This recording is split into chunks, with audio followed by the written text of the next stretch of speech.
reggae, sports, talk shows, and a whole lot more. You're listening to the internet's hottest new radio station, WNV1 Radio, New Bedford, Massachusetts, home of the legendary Tavares and just a collection of some cool-ass, wonderful people.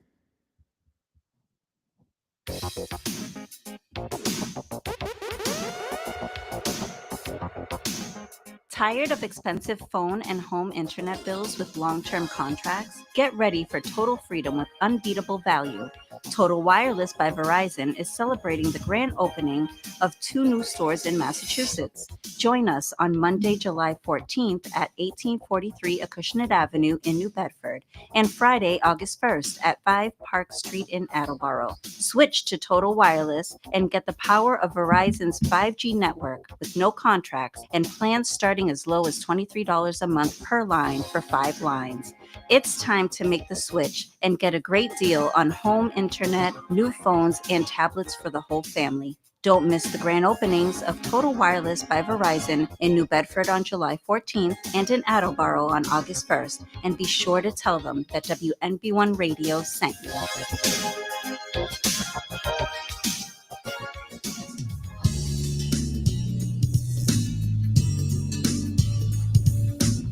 For a truly satisfying dining experience, look no further than Top Shelf Bar and Grill in New Bedford, Massachusetts. Our family-style restaurants offer an array of mouth-watering dishes, from pub favorites to traditional Portuguese cuisine. Treat yourself to an expertly prepared Portuguese meal or unwind with a handcrafted cocktail from our bar. Be sure to try our signature creations, including shrimp Mozambique, bourbon tips, grilled salmon, and the signature top shelf steak. Our warm and inviting atmosphere, combined with exceptional service, ensures a memorable experience.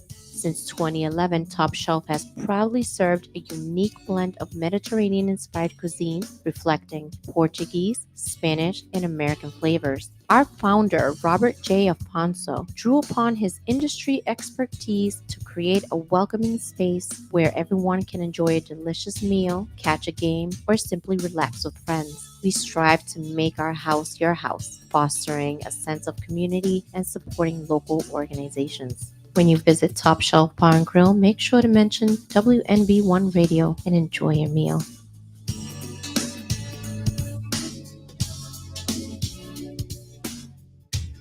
Have you made that New Year's resolution to get into shape and you still haven't followed through with it? Then you need to join KO Gym. The champ is here! The champ is here! The champ is here!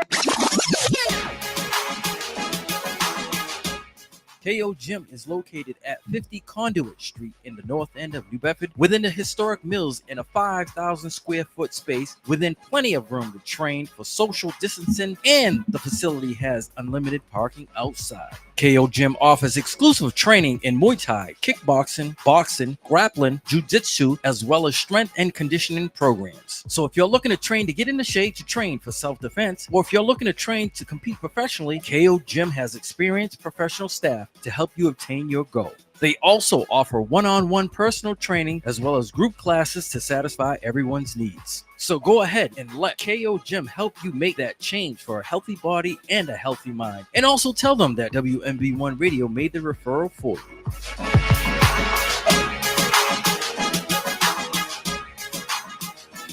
Reliable Bus Lines Incorporated has been a leader in the school bus industry for over 40 years.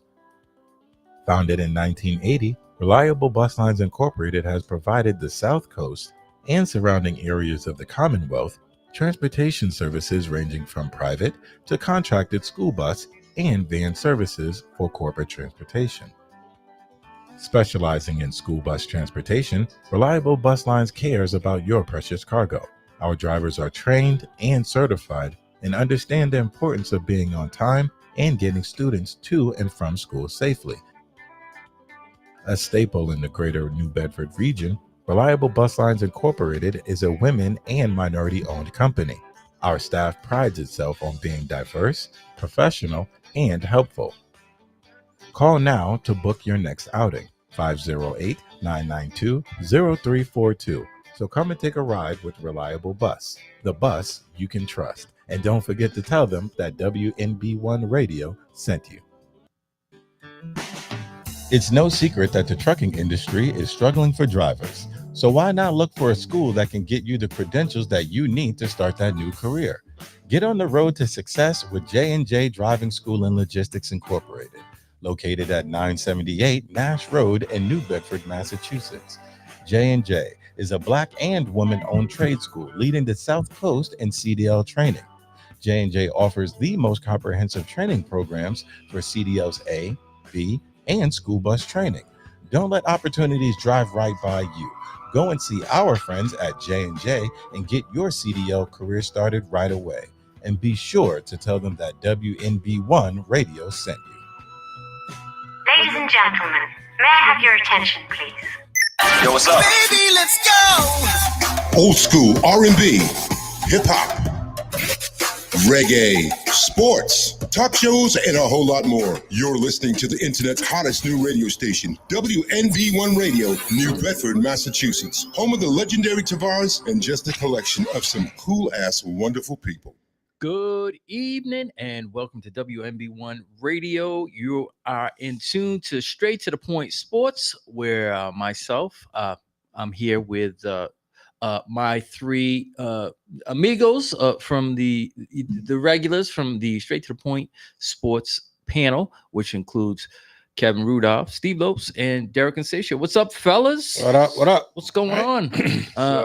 Another week in the book for the NFL, and there were some surprises. There were some not so surprises.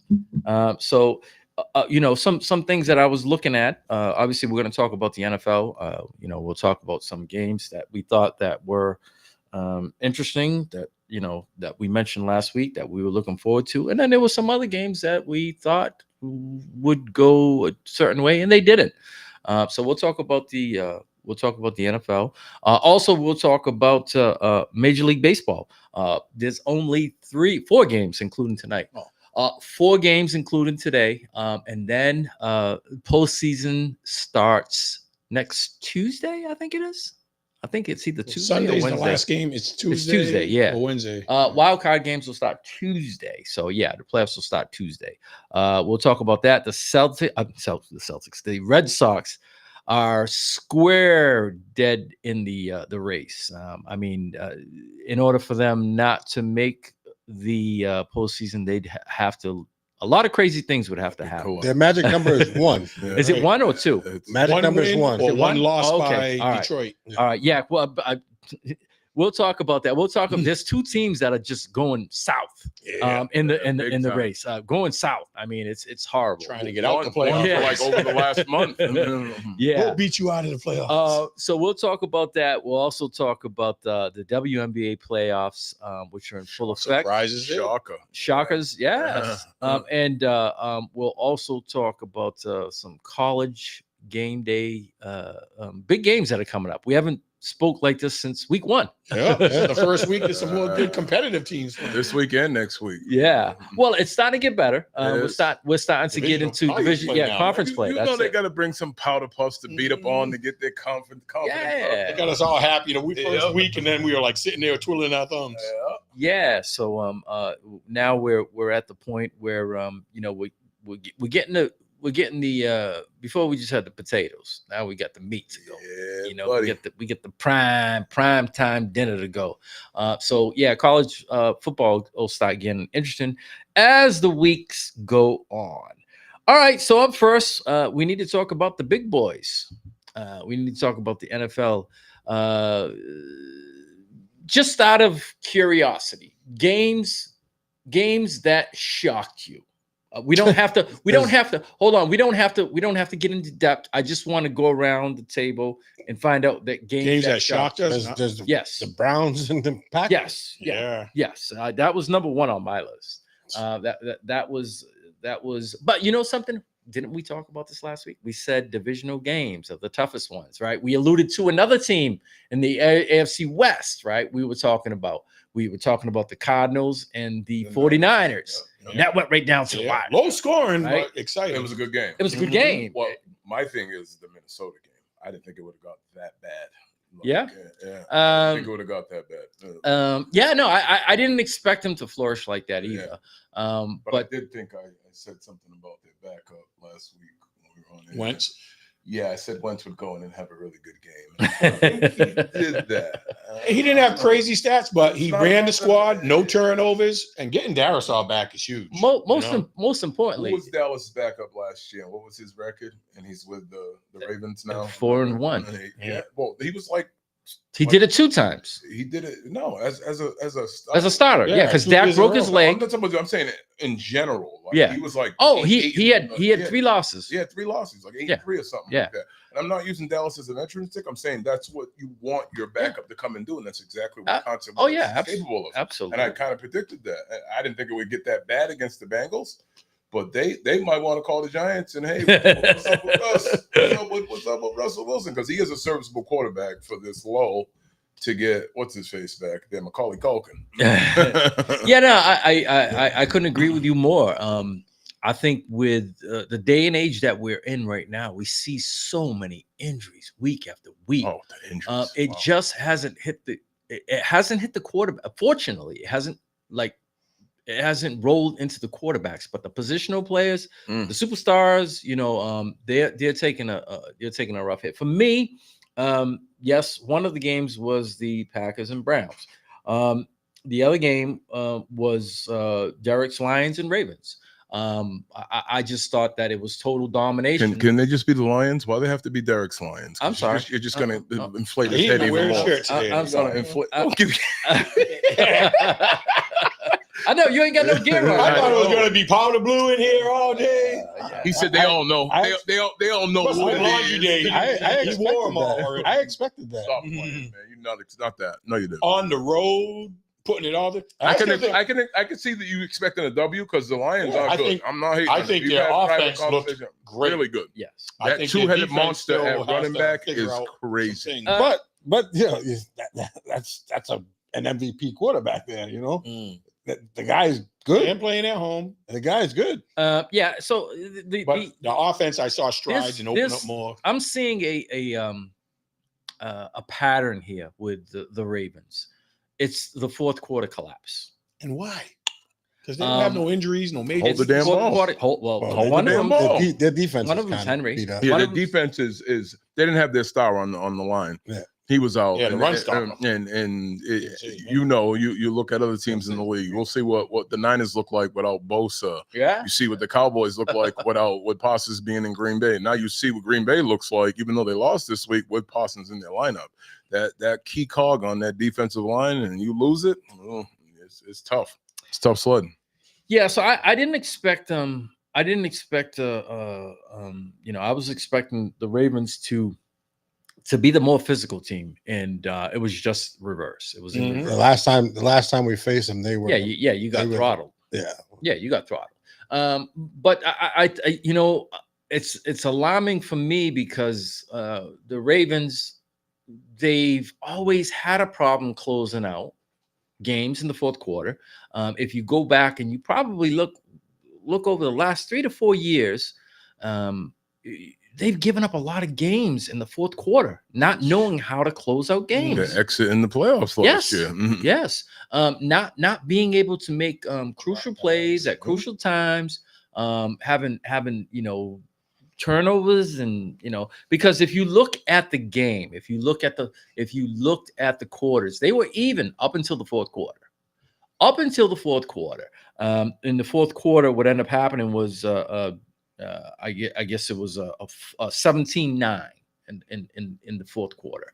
But the 9 looks a lot better because they got a last second pretty much touchdown. 30, so really that was seconds. So really that turns into 17-3. So I mean, stats a little misleading there. like I said, the final tally. I mean, not the fourth quarter tally. Is a little misleading And because they didn't have much of anything. They didn't, and it seems like Lamar Jackson had happy feet in the happy feet. wrong type of way, though. Very where happy. he was just 7 sacks. You usually don't see that. He wasn't decisive. He didn't take off as much as I was just getting ready to say. Damn, you're reading my mind. I was like, yo, he should have just. He was thinking about that. Yeah, more decisive. Just take off and go. Like, my thing, dancing side to side did him no justice. My thing, I think after he got sacked a couple of times, his eyes weren't downfield. No, they weren't. They were watching. They were watching behind him. The next hit coming from. They were watching and then the rush. If you look at the play, the fumble by King Henry, Hutchinson had no interest in tackling him. No, none. Punch. Just a straight punch. And he was, you could see him from like 3 yards away, like cocking back, like I'm getting this ball, and he just punched it, and it came right out. And he just touched on the thing that surprised me the most about why they're giving up leads. I thought acquiring King Henry would eliminate. Because he doesn't fumble. He's never had a history. 2 weeks in a row. Three weeks in a row. He's fumbled during crucial times. 3 weeks, 3 games. Not a guy known for fumbling. Crucial fumbles too. Yes. Week 2 obviously it didn't hurt them, but week 1 and 3 it did. It hurt them. It hurt them bad. Yeah. So, but if you look at the game in total, like Detroit really gave it to them, especially with their running game. Over 200 yards. 2-head monster. 224. Yeah. 224. They were balanced. 224 in rushing and 202 in receiving. But once again, what's alarming to me is the rush yardage because gave it to them. Because we watched Buffalo do the same thing. Absolutely. They didn't have to throw the ball. And when it's alarming because to me. That should be. I mean, when you think about Baltimore, you think of a front line heavy, physical, not being able to run, and it's just the opposite. You went and got number 0 for that reason. Yes.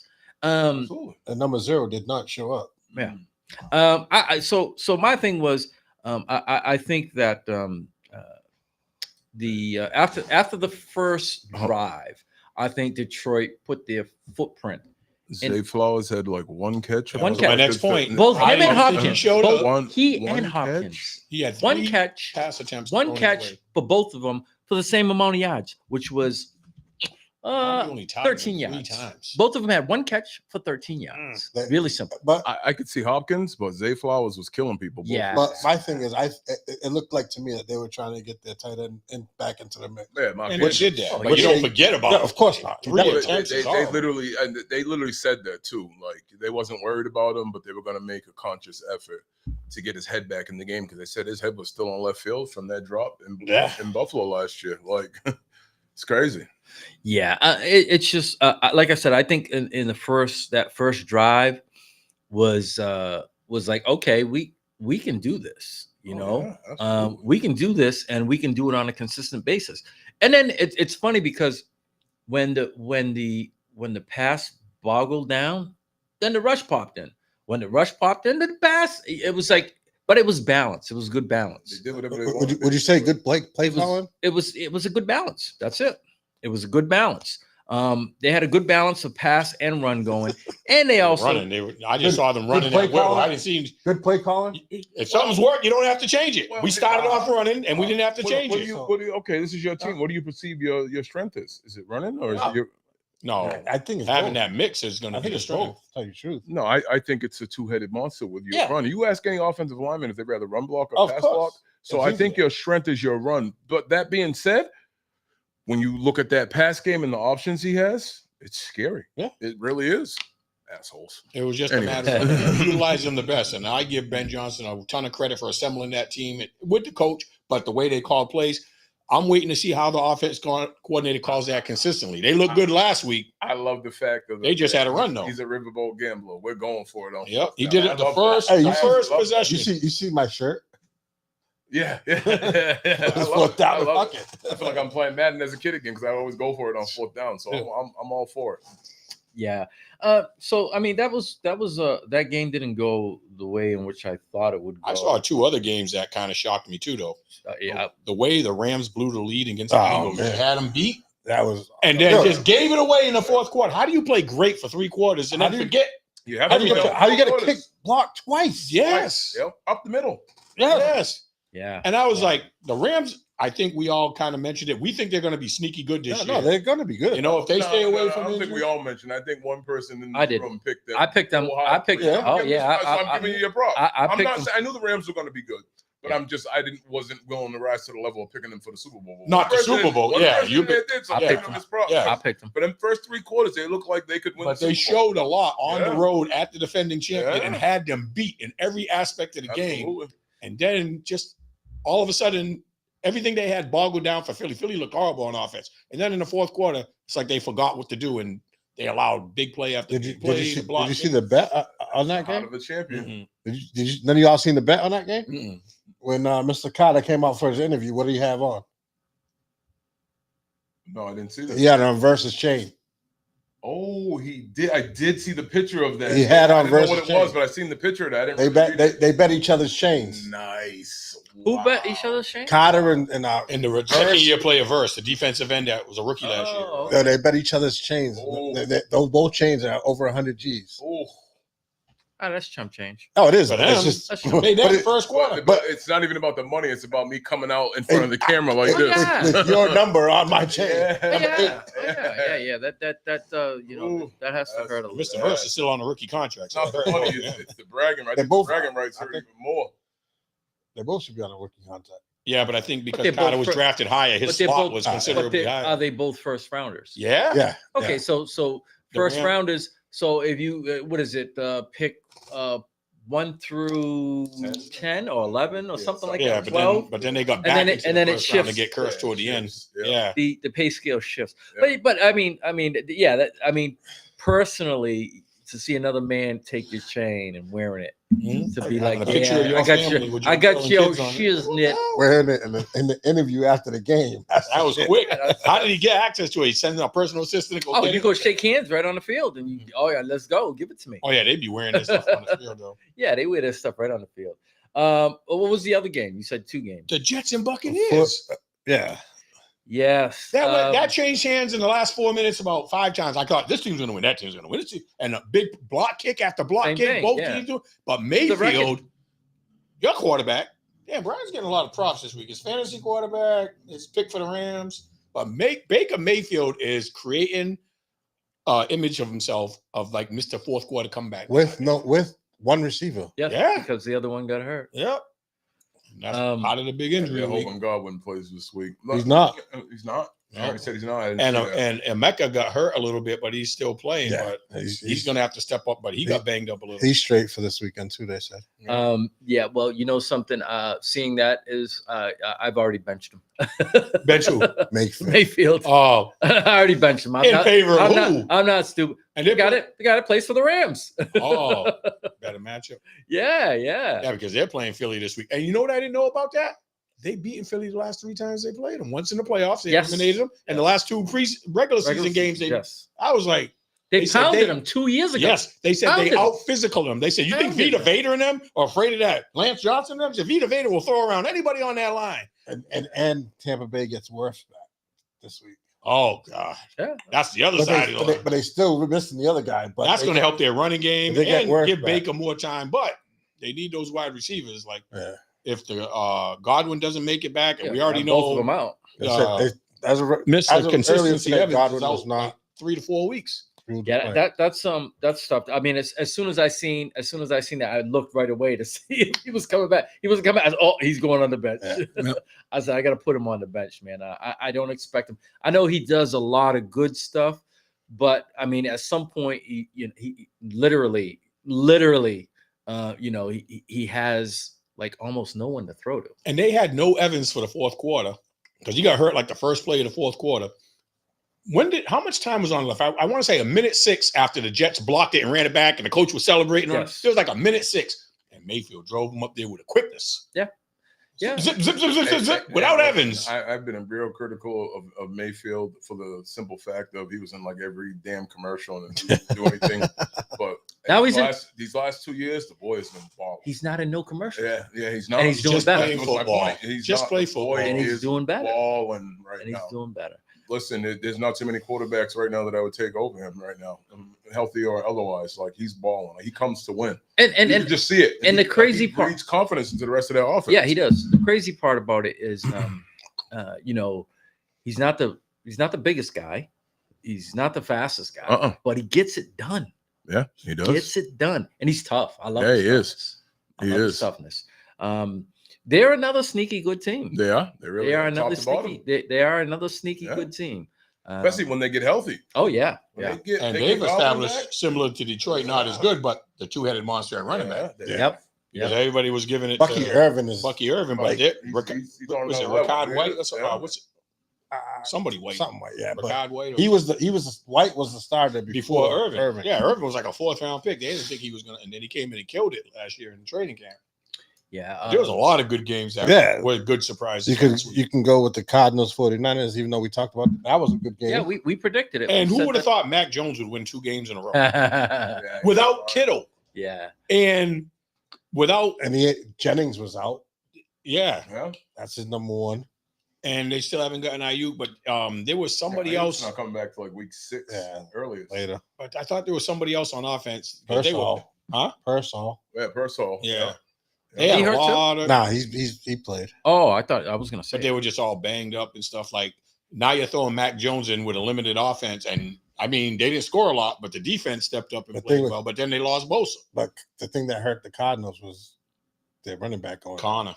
Yeah, that hurt. Yeah, that was in a selfish mood. That's good for me because I got Benson. Victor, yeah. So what about your Bears? Yes. I didn't want to say it. I didn't want to say it. Comment. But the one thing Brian I want to touch highlighted on is at least like with the Patriots, like they what 1-2 now, but with them it's that last play that they had the ball, like your receiver just needs to fight forward instead of jumping 3 yards backwards, and that might be a different game. But unlike my Cowboys, they were in it till the end, well, the Patriots beat themselves. Yeah, they had five They turnovers. still were in it till the end. They still could have turnovers. Yeah, they still could have tied the game there if I Yeah. forgot which receiver it was, but he jumps 3 yards backwards instead of just fighting forwards because he was right there at the sticks when he caught the ball.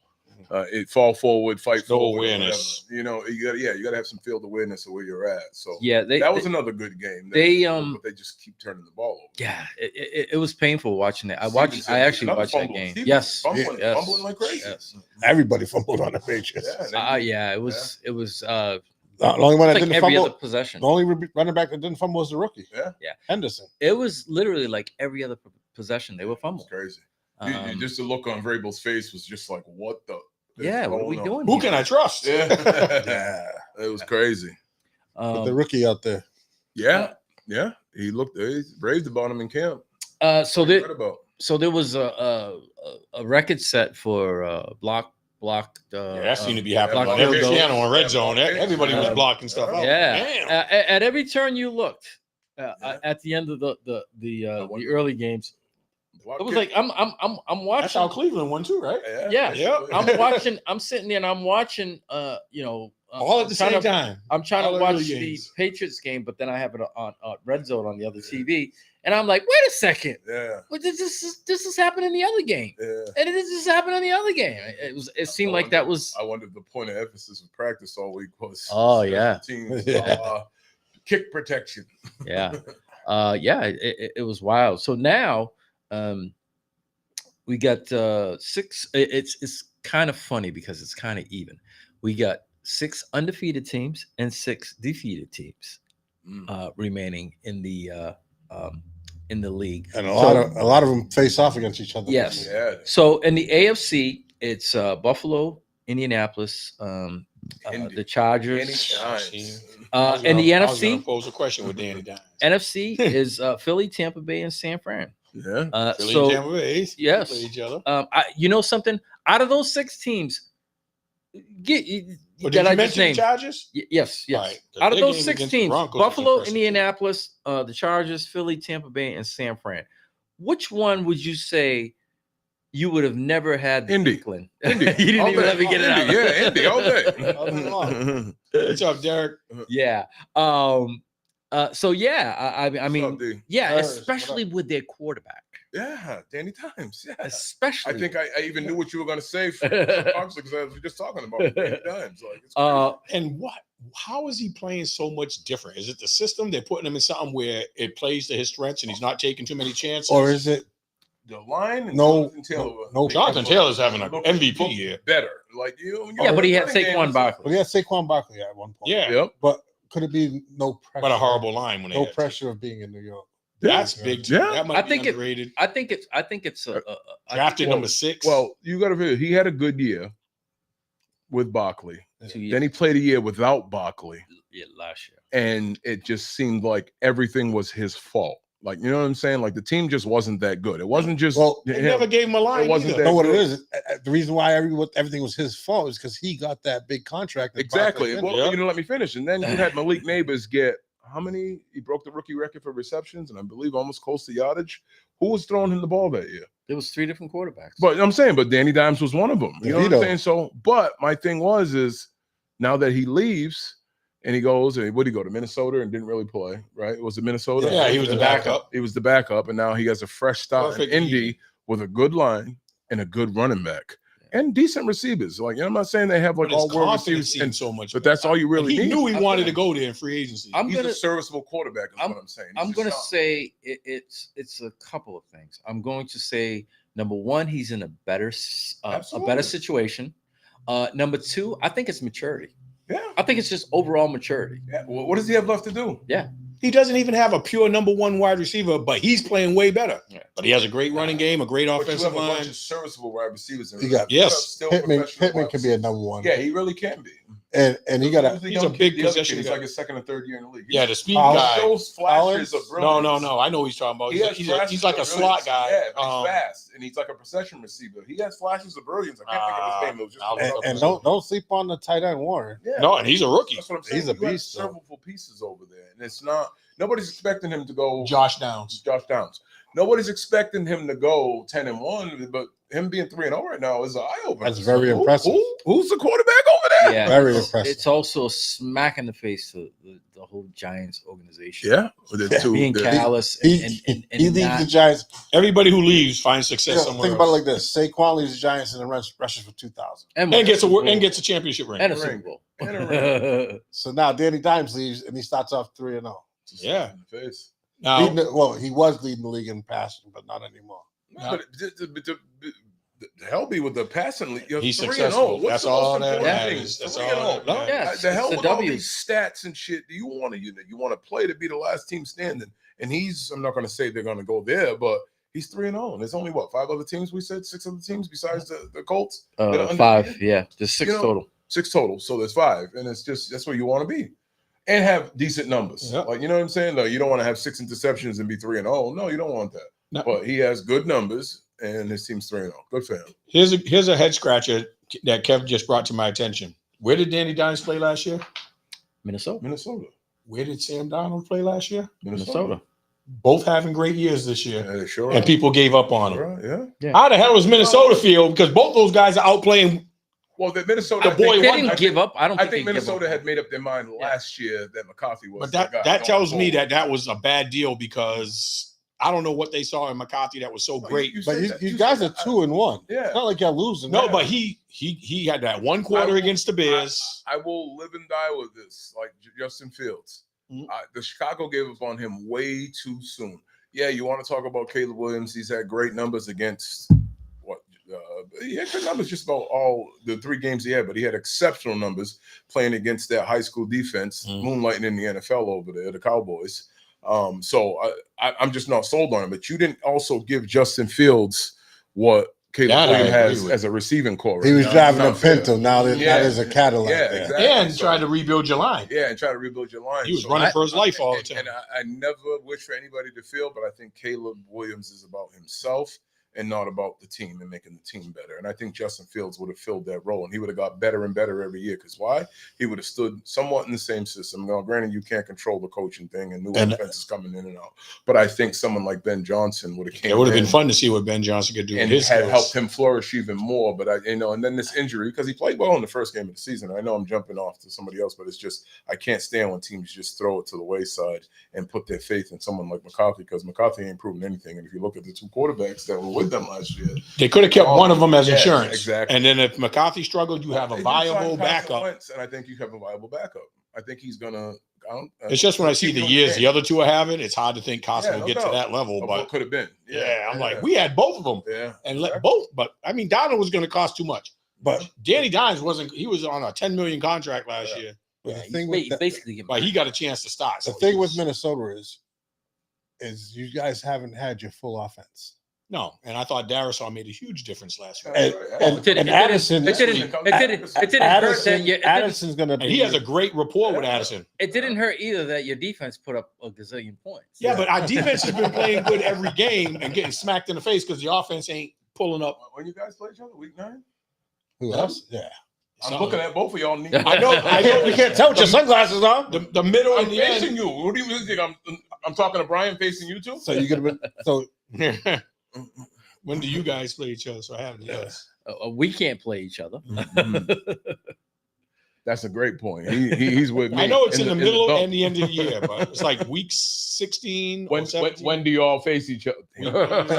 Can you see me, do bro? you- I think it's week 9. Well, hopefully both teams will be healthy and then the chips fall where they fall. I don't want to see either I team. just want to be in the background with y'all watching, sitting with Brian talking shit. Like, how mad he's getting. Look Yeah, how week mad 9, he is. November I 2nd. remember being in 908 and somebody was just sitting on the stool like. I got the picture. That was one time. Like he had lost I got the his puppy. picture. But we split. You didn't see the first time. When we split. What year did you I had? was Oh no, we were talking at the to other you last station. year. Yeah, no, I was trying to think. It was a year that I had to wear your shirt, and then you wore my shirt, and then you beat us, and I had to wear your shirt. Man, But that was 7 years 2 ago. seasons ago. Nah. Conversely, there are Speaking of laughing in six. the background. We talk about the Dallas Chicago game yet? Nah, Oh, that was okay. like- That's Well, what yeah, I'm- no, Are we're this going to talk winless about it. teams? We're gonna. Are this There's 6 defeated teams. We're going to talk about the Dallas. There's 6 defeated teams. 4 in the AFC and 2 in the NFC. So in the AFC, it's Miami, Houston, New York Jets, and Tennessee. In the NFC, it's New Orleans and the Giants. So both of the New York teams are 0-6. Oh, state Total. Owens. But who's the biggest surprise? There's an obvious Houston. team there. Houston. Yeah. What is the big Achilles heel that's keeping them from winning? The quarterback looks like a shell of himself. And I think that's due to them letting the offensive line go. From his rookie year. Oh my God. Yeah. Yes, he looks like a shell of himself. Even on the bench, they showed him. Doesn't look right. He doesn't. He doesn't look right. Yeah, He's Getting got hit a he's lot got a these blank days. stare. Like, what is going on? Why, like he don't want to be there. Like Well, What is going on? Well, what would we always say? You get to hear a film on something. Yeah, It's a different ball game. yeah, but and also no running game there. yeah, there's no running game, Yeah. and the offensive Both line running backs is are hurt, terrible. Chubb and Mixon, and then you're like, We see I got no offensive line. Hold on. We've seen shades of this last year. He had that brilliant rookie year, and then last year, yes, you had injuries, but every team in the NFL has injuries. You have to persevere. I don't care what you say. He just doesn't, even with all that being said, the injuries, the line, everything, you look him in the face, like Brian just says, he just doesn't look right. He looks defeated. He looks defeated already. And you're only 0-3. I mean, I get like it's an uphill climb, but the Bengals have done it in recent years, went like 1-5 and made the playoffs. Like you can't just pack it in now. You have what 15 more weeks of football. Like, come on, man. But aren't they supposed to have one of the better defenses in the league? Aren't they giving up more points than we think? They just didn't they just Gardner Johnson? Didn't they just cut him? They cut him. Yes. Oh, they said he was a cancer. Yeah, He was he's a- arguing with other players. He's a cancer. Cussing out anyway. coaches. He's a cancer. I didn't know that before. He's a. I knew. Tell him I need to blitz more. I need to do this. I figured that out when he played with us that one season, and he played 2 games, and he was a cancer. They were like, we're cutting cords on him early. Yeah. And then the sad part is, I don't think anybody put a claim in for him yet. I don't think they're- anybody they put a got claim that in. I think team. I read that this His morning. third team. People are comparing notes like his attitude outweighs the talent. Criticizing other players, criticizing coaches, telling coaches how he wants to be used. Now we could turn over. We weren't trying to evade the Cowboys It's our time. because the Cowboys Nate is I got to go to the bathroom. the Cowboys are, they Atrocious. are who they are, and they're very horrible. Garbage. Now, my thing is, right, so I didn't think that they were going to have a good defense anyway. I thought that maybe this is pre-trade. This is the pre-trade. Now, I'm not a genius. I'm not a GM. I have played, some football in the past. Now, I do know that if you have somebody that is putting pressure on the quarterback, it's going to make those defensive backs look a little better because Less time to go. Well, a half a second that you have to throw the ball before you should have. Guess what? The ball's not going to get where it needs to go. 9 out of 10 times. It's simple football. You control the line of scrimmage. And when you don't have anyone to put any quarterback pressures on, I mean, a key point of emphasis is that flea flicker that took 19 seconds. Flea flicked, and it was like somebody took a jump shot, a rainbow jump shot. He caught it, and then still had time to flick it downfield. And Elam was 10 yards still behind him. They're a dumpster fire, and Jerry has no one to blame but himself. I think what he's done to that team with the Michael Parsons trade is probably put them back at least 3 years. you don't find another generational talent to come in and do what he can do, and we've seen the advantage of a good pass rusher. Do you know Jerry Jones don't give two whats? Because Jerry I know. Jones is looking at He's going to make money no matter what. Yeah, no, I know. And there's more numbers on his bank account than are on this damn paper right here. Yeah, no. Okay? So he doesn't really give a shit. But the thing with him is fans that are left to suffer. So the thing with him is, he wants to stay defiant. I think we're still a playoff team. And what football are you watching? In what generation? In what atmosphere are you watching football? Or what? Where are you watching? We can't possibly be watching the same team. No, hell no. He's delusional. I still think this team can make the playoffs. Yeah, okay. Well, and then I put it in the group chat. Why would you put CeeDee Lamb in the backfield naked by himself and use him as a running back? Because he was your best chance of offense. Even though you misused him, they were like, just get the ball in his hands. You have two running backs. That's a dumb Williams kid. Javonte Williams. That Williams kid is killing it right now. Yes, he is. He's good. So why would you want to give him not give him the ball, or even Miles Sanders? The kid Jaden Blue, I guess, can't understand a playbook. They're taking him slow. Eventually, he's going to get some time, but there's no way in hell I'm handing CD the ball with Javonte Williams and Miles Sanders. Even in my worse, backfield. naked. Yeah, naked. So he's the first. There's no fullback. There's no naked. That linebacker had. Is that how he hurt his ankle? Yeah, he literally handed him the ball. It wasn't a reverse. It wasn't nothing. His ankle got folded. He's like he didn't snap his ankle. It looked like it did again. It looked like it. It did. It looked like it. No, I thought swelling on it. I seen the highlight, but I thought it was a pass. That was on the handoff. No, it was a handoff. He was in the backfield all by himself, playing tailback. The single back in the backfield. And got handed the ball. So I it's guess like you even faking it to him, looking downfield, and hopefully he gets lost in the mix and then throwing him a little pass. Yeah, but you literally handed him the ball and almost ended this dude's season. Yeah. But you practically ended the Cowboys season with that because it's a total different look on their offense without CD on the high ankle sprain. That's 3 to 4 weeks. Yeah, 6. So yeah, I mean, there's a lot of questionable things that they're doing. The first game against Philly, I think it was overlooked because the teams that watch were like they played 80% zone. To me, it's the touchdown down the seam where I think it was Wilson who comes up again. But you literally, if you replay that, and I replayed it 1,000 times, there are literally 7 guys covering 4. There's no way on God's green earth that should happen. 7 covering 4. You have 2 guys automatically staying back, and you have 2 guys and you have 1 guy roaming, and then you have 4 guys playing man on man. How is that even play? Even if you're in zone, there's a certain things that you just don't do. The 2 guys should be playing 2 high safety, should just drop automatically. Nobody gets by them. But Donovan Wilson steps up and the kid runs right by him, and there's nobody within 8 yards of him. Touchdown. It's the easiest thing in the world. So everybody who's sitting there, if you're out there playing fantasy and you see your team's getting ready to play the Cowboys, hopefully you have their quarterback. Yeah. All the wide receivers. Terrible. All the wide receivers. The defense, I would have fired Eberflus right off the back. This was your team. You should have known them. See you later. Out the door. But then again, it's not going to matter who goes over there because the guys they don't have the personnel. They don't have the personnel, and they're just if they're not coachable. But to me, it's just like they're not a well-coached team. So some teams will just play a zone and stick with the person that's in front of them. These guys are just letting guys run around like no discipline. free-for-all. So do you blame that on your head coach? No. I don't. Wait, hold on. It starts at the top. You've got an idiot who hires people who don't know. All right, it starts all with the Republican Party. But we established that already. I'm and it just down. no. You start at the top. You're hiring someone. We went to the owner. The owner and the GM is the same person, pretty much. No, they are the same person. He hired the coach. So now, but when you got a guy is the head coach. All right, so listen, when you got a guy who's running a, then the son's what? Third in charge, so it's all the same, and his son's not questioning it. No. Okay, Dad.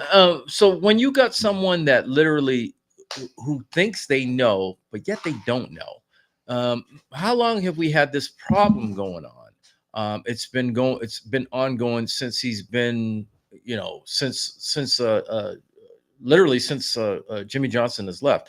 He wants to be credited with, oh, I did it. I built this team. I did it.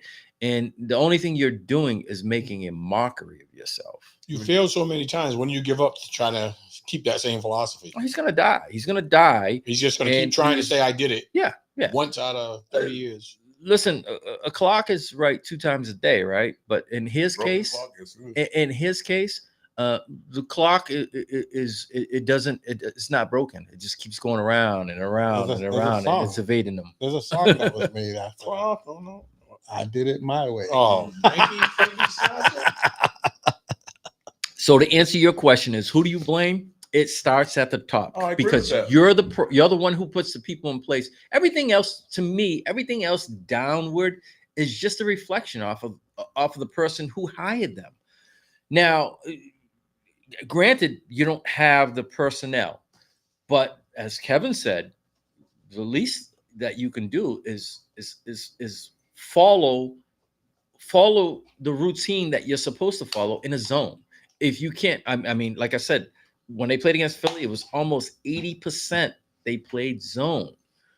So the other teams looking at them like, oh, no. What we're going to do right now is we're going to send a man in motion. We're going to see if anybody goes with them. If not, guess what? We're going to attack the seams. We're going to attack the seams all day. If you look at the one that Diggs again on his touchdown, everybody else is off coverage. Yeah. Diggs pressing. He tries to jam him. Misses, slips. He did slip, but there's no reason for you to be there close to the line of scrimmage. Why? It's like 3rd and 14 or whatever it was. I'm like, what are you doing? It was 3rd and 9. Why? 3rd and 9. Excuse me. Why are you jamming on 3rd and 9? You shouldn't be nowhere. You should be about 7 yards off the ball. Let them catch the ball in front of you. Don't let them run by you and make the play. It's textbook football 101. Like, come on, man. Now something like that. That is unless he took it upon himself to try to jam. That you got to be saying, defensive coordinator, what is going on here? He should have been trying to wave him down and be like, no, back off. What's going on here? And this isn't the first time that Diggs has done this. He's notorious for it. He's that dude that got a big head. Yeah. The first thing I say as a defensive coordinator, we play this my way or go sit down. Yeah. And if whoever don't like it, I'm just gonna have to go find another job or just stop coaching, because your way is not working. Diggs jumping routes and everything, he was notorious for that. And just AJ Brown did it to him like 3 times in one game and with Hurts, and they kept telling him like he's gonna jump the route. He's gonna jump the route. Just go slant and go. Yeah. So for me, it starts at the top. When you when you have an incompetent owner, it just breeds the same thing all throughout your coaching staff. It does, because those people, the chances of you getting someone really good to stay with you and stick with you are few and far between. What happens to a lot of the good coaches? They're gone within a year or two. You know what I'm saying? Adjust your system. It's like, okay, well, you know what? I know how things are gonna go here. We've been through this dream before, and things don't change. I mean, for the life of me, I don't know what type of head coach would want to take a job where he's actually given the second press conference, because the first press conference is taking place outside of the locker room by the owner. That would eat me alive. that would eat me alive. My own, you know what I'm saying? Just think about it, right? Just you I guys agree think with about you. it, right? I agree When with you're you. coaching, if one of your assistants went and said, okay, this is the reason why we lost without consulting with you, that wouldn't go over too well, right? No, not at all. That's like you're out of bounds. You're stepping up. At least if there was an assistant, you could reel him in. But the owner, you can't do nothing about it. You just have to grin and bear it. So I don't know, any. I can't. Yeah, I don't know how any coach, obviously he gets all these coaches who are, they don't have any coaching, very little coaching assistant experience, but that's just how it is. He keeps getting guys that, they're supposed to be the next thing. Yeah, exactly. They're supposed to be the next thing. They're supposed. Yeah, there's a lot of supposed tos, what ifs, what happened, what could be, but nothing has evolved from it. So for me, it starts at the top. It's crazy. And as long as he's there, this is going to be it's going to be like Groundhog Day. It's going to happen again and again and again. So yeah, that's the story with. So in light of that game, do we give Caleb Williams any credit for the game he had, or is Dallas defense just custom made for what he wanted? So we'll go back. Both. I think it's both. So wait, hold on. I think it's both. Hold on. We'll go back the week before. So the week before, the guy who just got benched threw for almost 400 yards. He threw for career highs. Russell. He threw for career highs.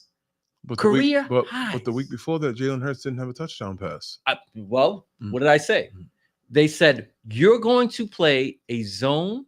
We're going to just continue. So we get Jalen Hurts and them exposed us, gave us all these other teams a blueprint. But I think it's a combination of things. It's mostly just them, but I think it's just these guys. I can't even explain it. They're not disciplined. They're not disciplined, but that leads to the defensive coordinator not getting on these guys, which leads to the offensive. I mean, the head coach, which Derek alluded to.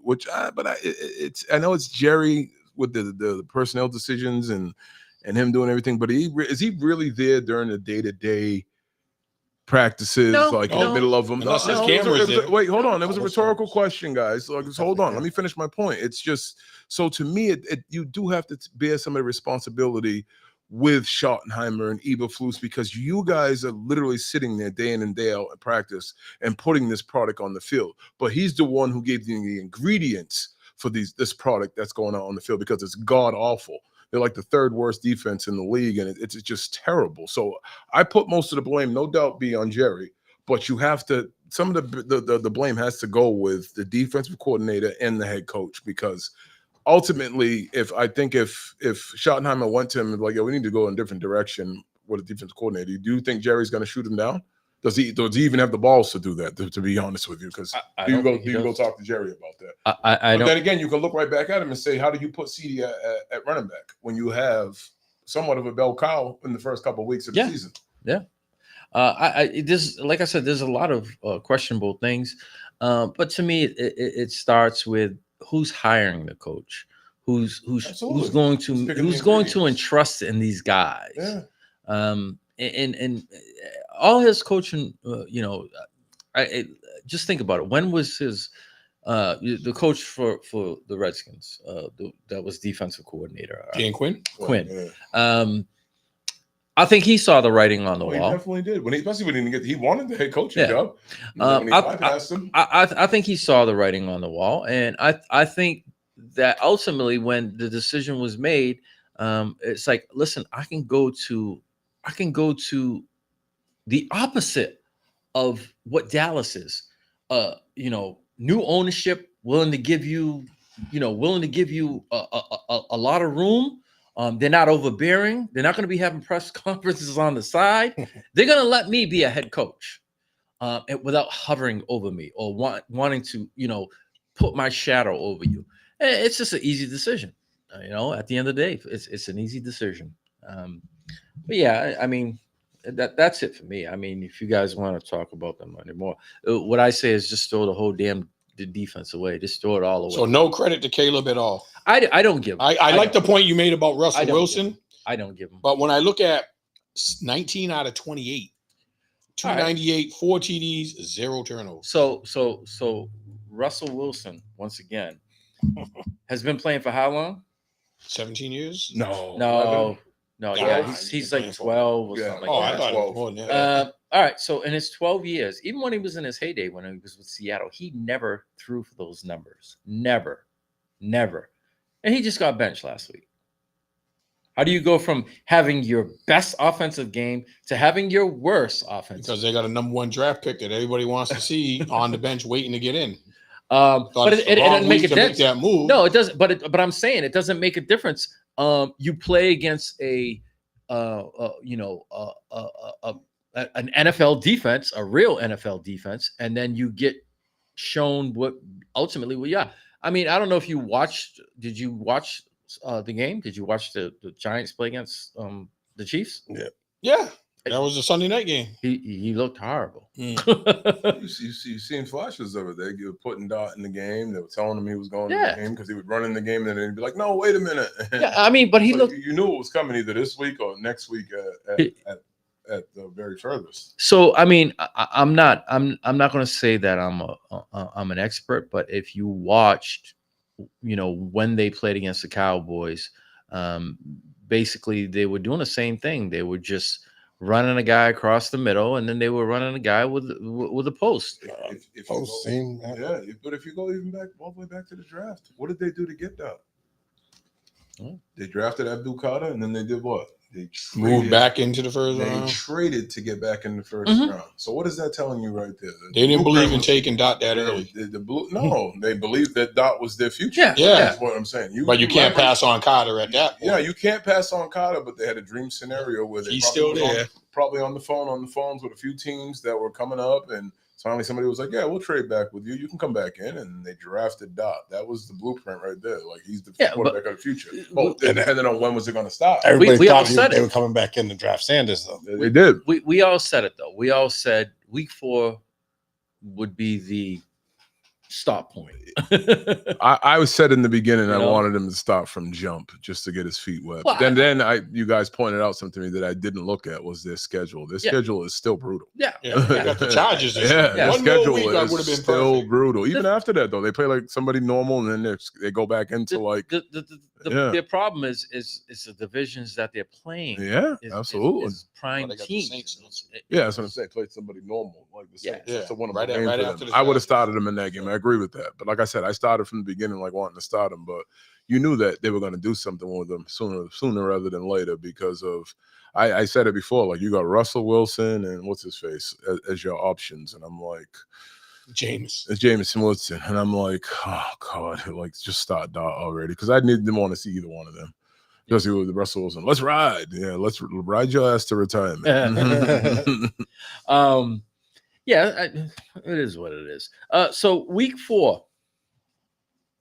Before we move on to week 4, is there any other games that you wanted to point out? How disappointing the Atlanta Falcons looked. That's a good point. They that's got a a big point. 0. Against not even Carolina. a point. Not even. Offense. Who's that pass rush I saw against Minnesota? That and who was it? Who did the Jaguars play? Jaguars played the Texans. They beat the Texans. They beat the Texans. Like that. 17-10. There was another one. Like I know we talked about it already, but we didn't talk about the Jacksonville side of it. Like They didn't play great. I was just getting ready to say that. Like, how do you lose to them and they look like shit? And Houston is like some people picked them to be at least in the AFC Championship. They had that team, especially they got healthier. Nico Collins is healthy. Definitely a division winner. You know, and they're 0-3. All right, yeah, but yeah. Any other games? No. Nah. We move on to week 4 and say, well, what's on the horizon? Week 4 key matchups. So first of all, Monday night there's 2 games. And an hour apart from each other, so Yes. it's not like the first time it was. Well, the reason why they're an hour apart is because obviously not a the West time Coast zone, game. Yeah. time zones. Yeah, it's not. A West So you couldn't Coast. break up. You Yeah. do 2 hours normally, so now you're catching halftime of one, but they're both one Central Time and one's East Coast. So you can't. You just have to stagger the game. So it's Miami and the Jets. Oh, the JV game's on early. And the Broncos and the Bengals. And then with the Bengals the way they are now. So key games. Eagles, Bucks, 2 undefeated teams. I think that's my key that's a game I think a lot of people are interested in I seeing. still think, and I said it to you guys in the text, that KC Baltimore game is nuts because somebody's 1 and coming 2, out. 1 and 3. 1 and 3. Somebody's coming Yes. out. 1 and 3. Yeah, they Yes. both have to win. Yeah.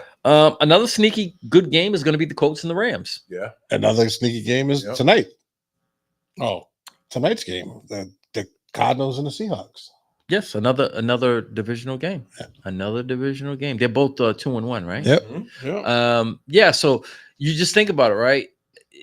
If you lose now, that team that you lost to, you might as well say you're 2 games behind because it's a divisional game. Head-to-head, yeah. You got to wait the next go round and hope that you have the same record, because one loss ultimately turns into 1.5 games loss. So yeah, that is a good thing. Once again, these 2 teams, you've got. So I mean, I don't want to toot my own horn, but Seattle's got a sneaky good defense. They do. And they get 2 of them back tonight. Yes. Sneaky good the defense. cornerback comes back tonight, Witherspoon. Mhm. Yes. And then they got another defensive player coming back. And they got the Charbonneau running back coming back to be a two-headed monster. Yeah, Charbonneau coming back tonight. Yeah. And Mr. Donald playing really good for them right now. Yeah. With Jackson Smith Enigma. When they got rid of their veterans, Lockett and I said, Smith Enigma's in his second year. He looks like a number 1 to me. Yeah, if you look at what's his face that's playing for Pittsburgh now, he doesn't look good. Mm-mm. He doesn't look good at Metcalf. all. DJ Metcalf does not. They were look good at not all. to pay him that money. He doesn't look good. No, the thing with Metcalf is he needs volume. I get it, but it's just the naked eye. He just doesn't look like the same receiver anymore. Yeah, no. The thing with him is, like I said, he needs volume, and I don't think he's the greatest of route runners. No, he's not. No, he's just He's just a big guy. Yeah, Woman He's go. straight, Just he's go. a straightforward guy. Honestly, He's a 50-50 ball. Put him in the slot more often instead of on Yeah. the outside. Yeah. Stick him in the slot. Yeah. Get in the slot. Put him in the slot. He could take those hits. Yeah, he's damn near tight He's end big. size. Yeah, he's big. Shannon Sharp type. And he's got great speed once he gets going. But to put him on the outside, it takes a while for him to go on. It's them strides. Reminds me of this kid we used to call Foo. Yeah. Just had them strides. You was never fast. You just had bigger strides than everybody else. So yeah, and his quarterback, I think, I watched him Sunday against the Patriots. He has, I think their first 2 drives, they look good. After that, they didn't look good at all. Yeah, you can see that the tread on the tire is coming off game by game. Yeah. Like he's legit, 41? Yeah. 42? The thing with him is you move him, you get him moved off his spot. Oh, He yeah. depends on that back leg throw. Mhm. He depends on it so much. Yep. And it just isn't there anymore. Nope. And he doesn't have the arm strength he used to have either. No. He'd be able to flick the ball Yeah, just about he does- anywhere. yeah, he doesn't have that He doesn't anymore. have that. So a lot of his throws are either going to be low or very high. Yeah. Or short. Yeah. Very short. Yeah. When I say short, low, that's what I'm referring to. I'm not even talking about So- there's a low ball Yeah, you're supposed to yeah. throw. His are just short. Yeah. Yeah. He doesn't, I was watching him and I was trying to, I mean, I know already what he looks like, but I was trying to be fair and looking at him and to just judge him without any biasness. And I'm looking and I'm like, nah, he doesn't have that. The flick he doesn't have anymore. The accuracy definitely isn't there anymore. Well, we've seen that when he was with the Jets. But we started to see it his last year in Green Bay when he was with Green Bay. Everybody seems to forget he was a 500 team. He was a 500. True. And he wanted to say, well, no receivers. You weren't getting me receivers. You weren't getting me receivers. But that didn't make any difference because he still was that same player. You could see the decline coming. It wasn't like okay, the year before, you go, 12-4 or 13 or whatever it was, and then all of a sudden you go to 8-8, and then you complain and say, well, they weren't giving me weapons, and then you ultimately go over to the Jets and you play 4 series, 3 series, 3 downs or whatever 3 it is. downs. And then you all you did was you added your calf vibrates. you added 3 years to your 3 less years to your career with the Achilles thing at your age, And then, then the following year you come back and it was just a dumpster He fire. flirted all year after the calf Achilles injury. I'll be back by the playoffs. Yeah. I seen him on the field. Like, come on, man, stop Listen, with the bullshit. Even damn well the Jets wasn't making the playoffs, Listen, even if he was there. The funny part about it is I've torn my Achilles. So you can do a lot of things and make it look good. Oh, absolutely. But show me, why don't you run 10 yards and cut? Show me full speed. Show me. Just change direction. Listen, anybody can grab a football and flick it. Yeah, that's not showing me with your legs. No, that's all I'm sure. Yeah. And he was like, "Oh, I've got this technology with this medicine." And I'm like, get the hell out of here. Yeah. You had nothing. Well, in his case, it's always everybody else's fault. There's no accountability with it. Yeah. Well, you see it when, like I said, I was trying to look at him and be fair about it, but at every turn, he's always yelling at somebody. Yeah, he is. Always. I'm like, you know what? The knock on him, once again, is it's always someone else's fault. That's the knock on him. No matter where he's Green Bay. I didn't even need nobody to say that. He opens his mouth Yeah. and y'all like, Yeah. There it is. I've never seen him say, "Oh, it was my fault." Yeah. I've never seen him say it. I've watched. Not even when he was having his glory. I've watched Peyton Manning. I've watched Tom Brady. I've watched Drew Brees. All these guys step up to the mic. Brett Favre plenty of times. Yes. I can't throw that pass. Yeah. That's on me. And that's all I want to hear as a quarterback. I can't throw that pass. But at the same time, it's you look at it from both ways. You're thinking you can fit a ball in a small window. Yeah. And guess what? That DB was better than you on that play, or that safety, or whoever. And it happens sometimes. And I can take that as a football fan and play football on a certain level. Like, but for somebody just to come back and be like, wasn't me. And the Eddie Murphy thing. Wasn't me. Yeah. So yeah, we Eagles, Bucks, Colts, Rams, Ravens, Chiefs. That Colts Rams is really interesting. Yeah. Because the way the Colts have been running, but the Rams don't give up a lot of run yards. That young defensive line is tough. So whoever's will is stronger. Will the running game get established, or will the Rams defense shut down Taylor, and then we got to see them at the Rams? It's at the Rams. So to me, and the Rams are bitter. Yeah. So this to me This is even if the Colts lose, I want to see what they really look like against a really, really, really. I was going there. there. That's what Danny Dimes. I want to see. Yeah. I want to see what he is, because to me, this is going to be his toughest test to date. It is. And I want to see how he reacts. Yes. Oh, because Denver was at Indianapolis. Yeah. Yes. No, I want to see how he reacts. In the Rams, you have a Super Bowl winning quarterback. Yes. Like, you still have Bo Nix, who's 35. I know, and he's only in his third year. I know. But I think, to me, the Rams are a more seasoned team than the Broncos. With just about the coaching's a wash. They're both really good coaches, but the Rams have actually been there, and they have a lot of returning players on that team. Not all of them, but they've had a lot. But you have still have your quarterback. What shirt are they referring to? His shirt? I was going to say. It has to be. I was going to say, because I don't know. I don't think many people know. They're saying that that is a great shirt. That is a great shirt, referring to your New Bedford High School. Thank you, Siobhan. That's what she's part of the committee. 30 years, baby. Hey, you're welcome, Siobhan. He had nothing to do with it. Don't believe him. Yeah? Nothing to do with it. Yeah? All right. My money. My I'm trying to figure out what he's saying. I hope no one considers him as talking about coach. Aaron Rodgers. Oh, no. He's too smug to do anything like that. Yeah. He's too smug to be, I don't think he could ever be a coach or an executive, because you have to have a certain. Aaron Rodgers as a general manager. Imagine that. Get the. He got that Jerry Jones syndrome. Yeah.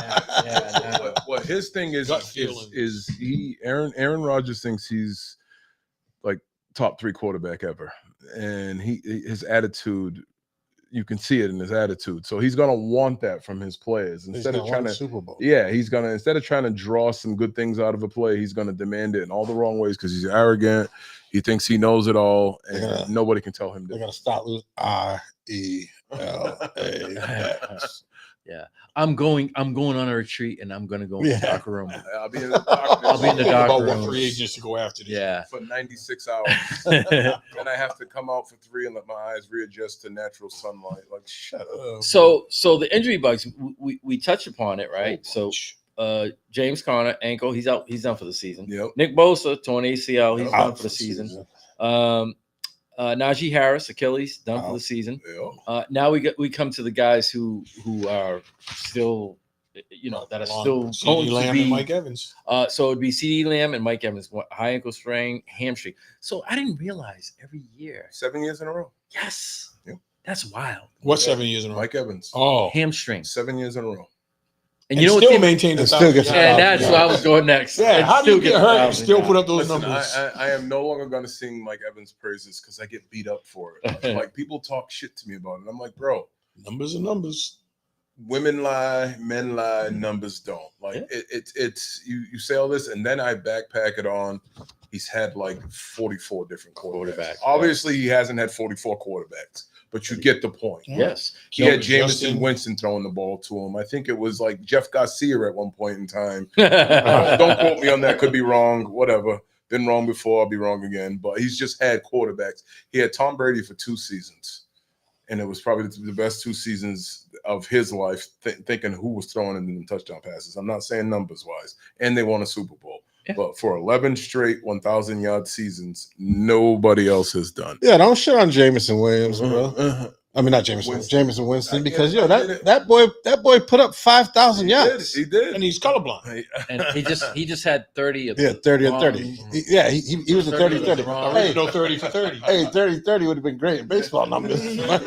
Yeah, he just had the 30 on the wrong side. Yeah, he had 30 on both sides. Yeah, well, one wrong side.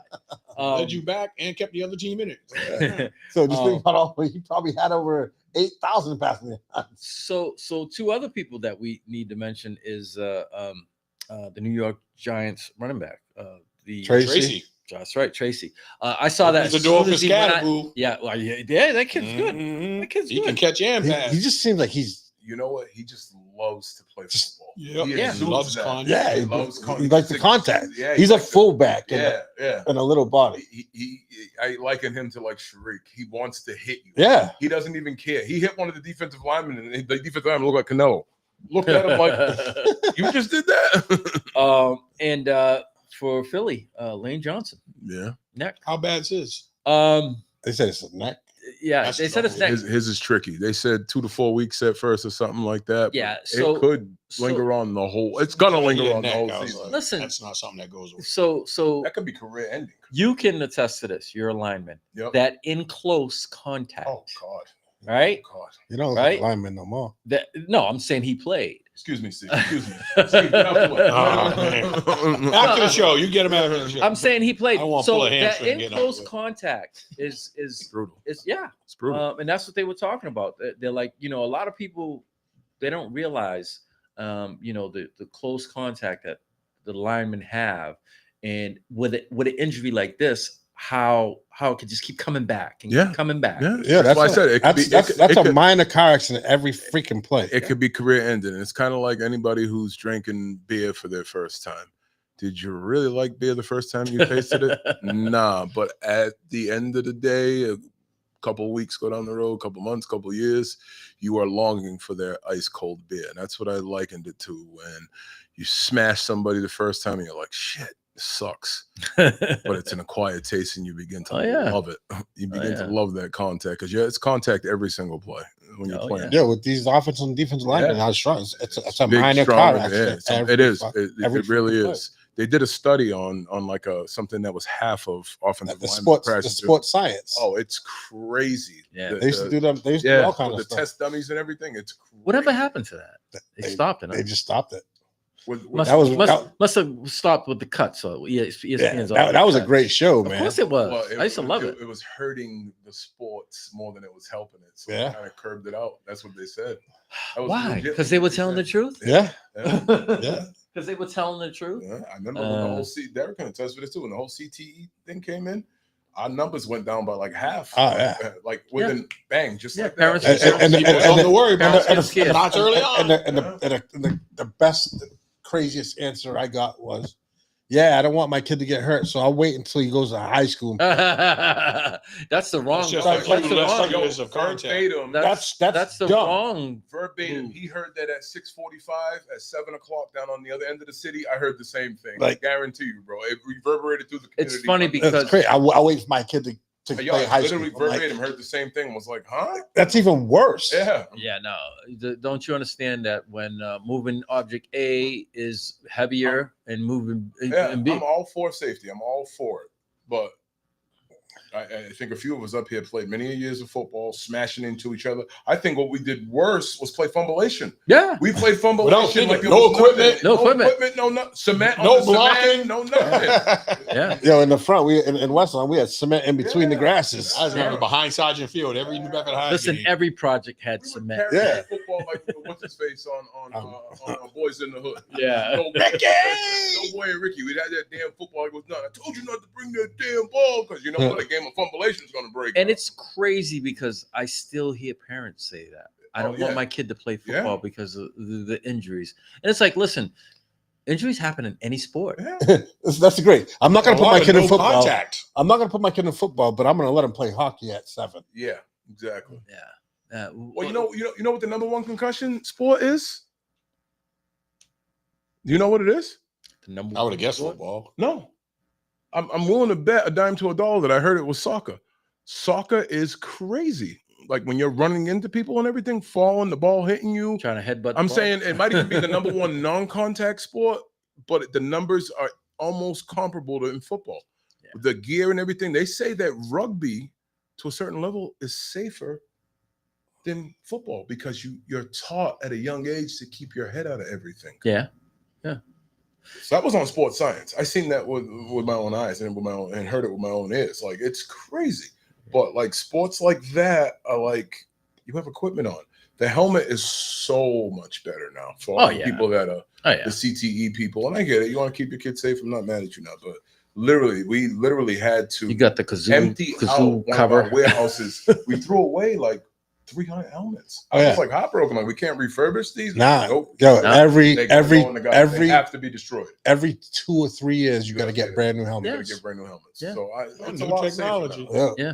And they all have to have a year on them. If they don't have a year on them, they're garbage. Oh, it's sort of like the tanks that go into your grills when you go put the whatchamacallit in them. They don't have a date. The propane. Propane tanks. Yeah. They won't, if you're out of code or out of date or don't have a date. You need to buy a new one. Yeah, you can't. Yeah, they won't let you go. But yeah, so you're listening to these responses from parents talking about, I'm gonna wait till my kid goes to lacrosse.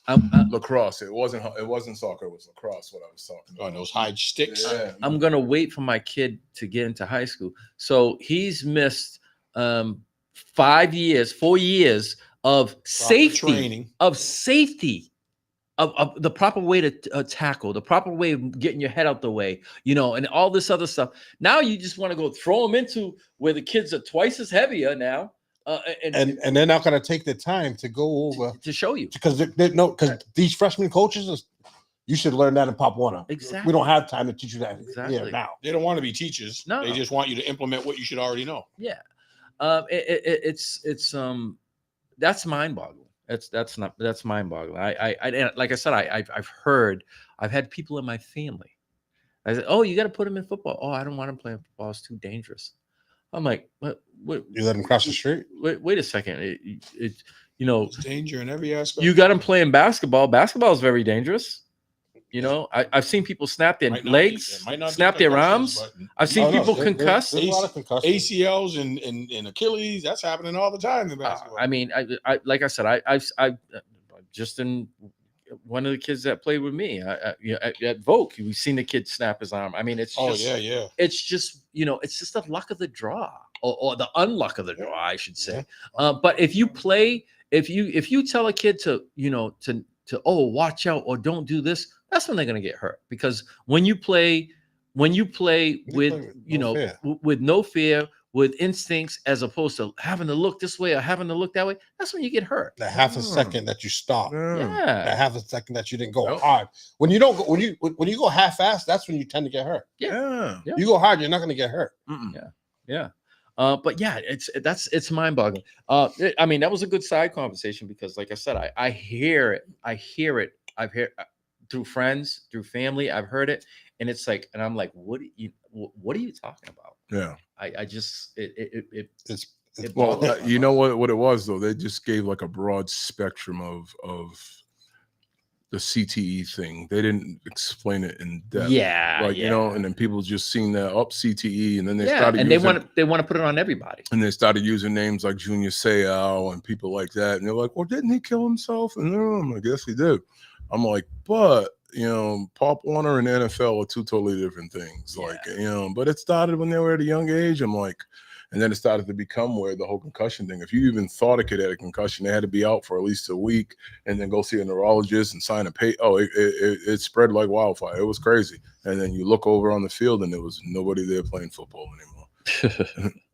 You know something? You talk about all the major injuries that we just experienced last week, Adam, but there's a few people on the men coming back. Like, I don't know if Purdy's clear, but he's they said on the verge. They said he's coming back. One I don't think is going to make it back is the Washington quarterback. James. They said he still can't go side to side. Yeah, well, Quinn said that from jump. He will not play until he's fully healthy. Yep. He said that. They said he wasn't mobile today. Before they even ruled him out of last week, he said that the week going like the Monday or Tuesday when he was like, he will not play again until he's fully healthy. Well, this is not something that's going to linger on all season for us. Well, I mean, we talked about this last week. You don't want to do the same thing that you had the other quarterback. Yeah. The other rookie quarterback that was there. You shouldn't. You should take your time. And we didn't even talk about Dallas, the rookie guy from Dallas, Yeah. Booker. He's out for 4 weeks with a high ankle sprain. Yeah. And he was actually playing well for a rookie. He took over for our future Hall of Famer, Zach Martin. Yep. But it's just the injury bug. Like I said, fortunately, I don't know if you say fortunately. Huh? Wow. I don't know if you say fortunately or unfortunately. It hasn't hit the quarterbacks as hard as it has the other position. But last year, this time, there was a shitload of quarterbacks out. And the first 5 weeks, there was already like 6 quarterbacks out. Thanks, Charlie. Appreciate that. I thought this year there was more because it just seemed like it happened. I do remember last year. Quarterbacks. Yeah. Quarterbacks. Yeah. I'm saying just quarterbacks. There was a huge rash of injuries for quarterbacks within the first 6 weeks. It was huge. It was like a turnstile. I mean, it was like one after another.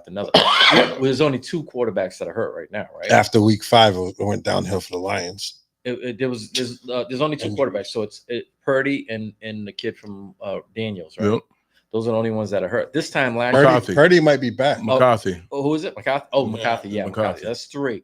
This time, Justin Fields. I think. Justin Fields is still out. Yep. Yep. I knew there was a couple. I just couldn't remember who. Yeah.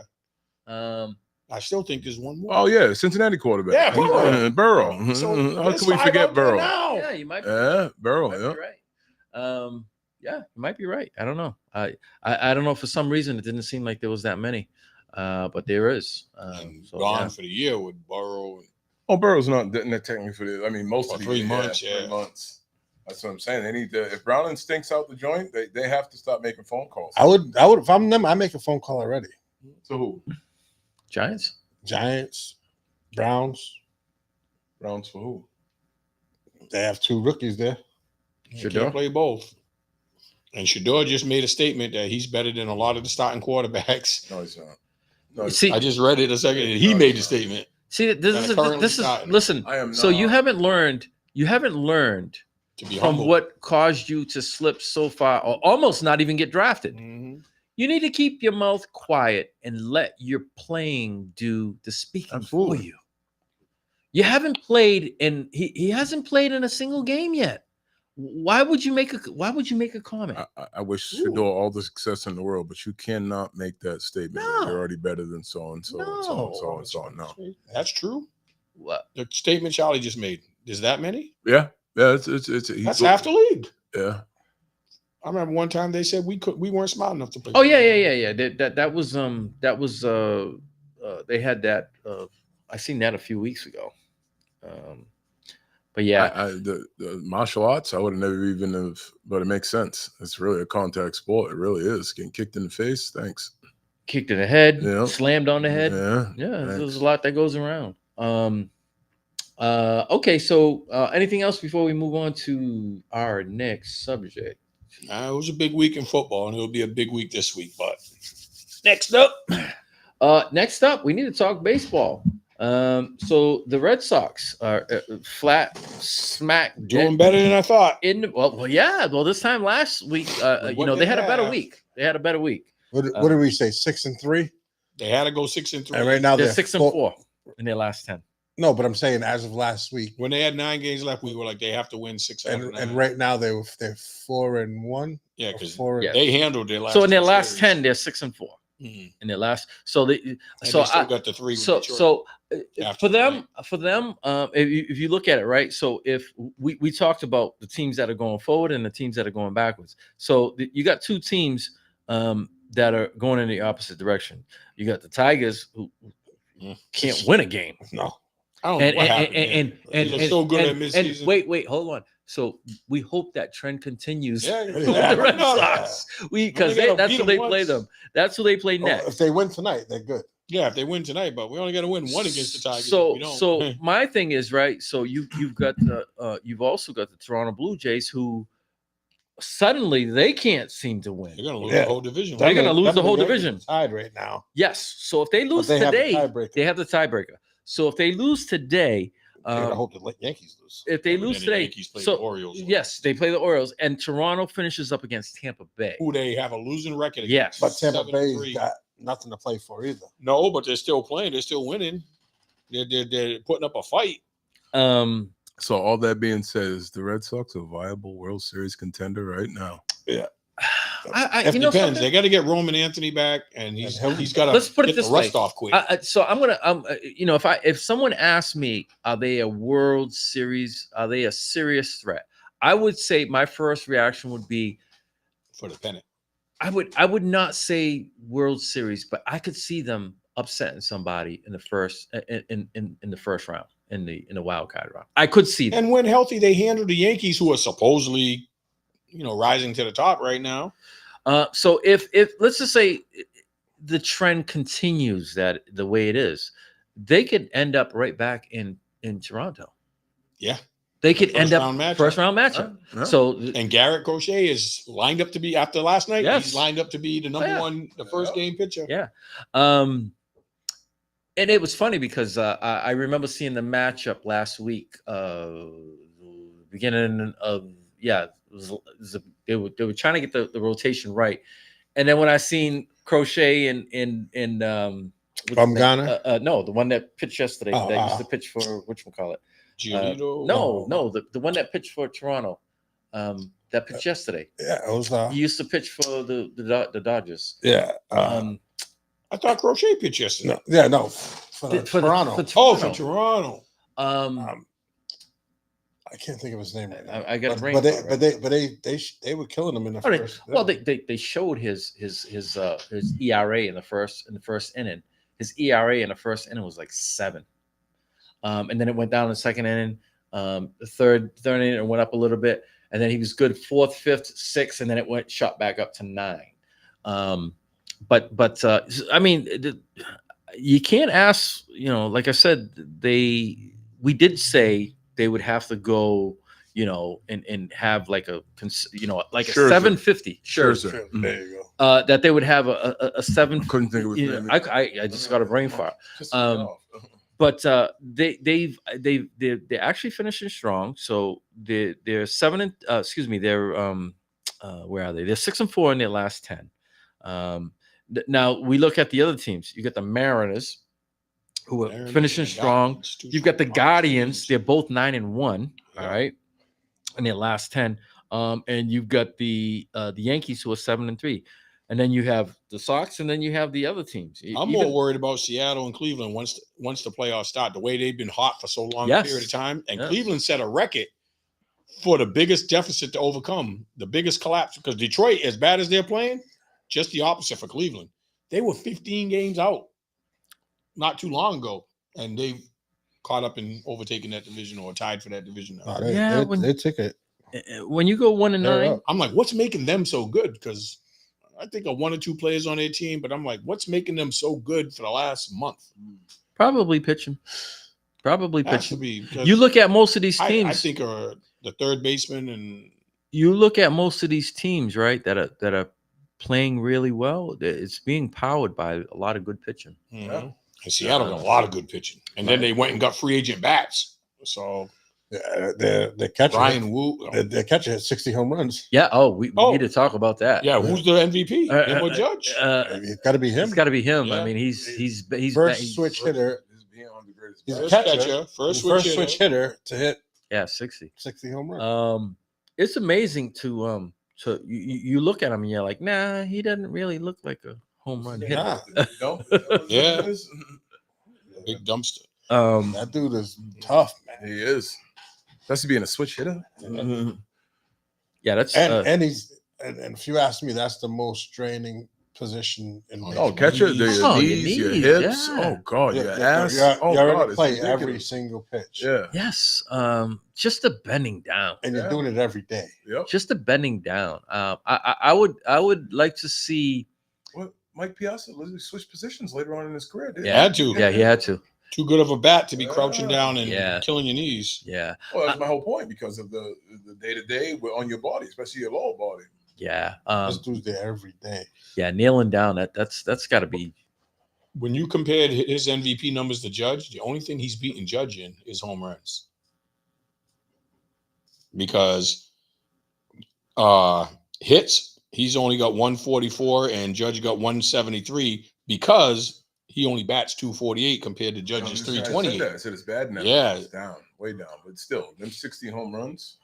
But 9.3 wins over replacement to 7 point. He's winning Judge is winning every category except those home runs.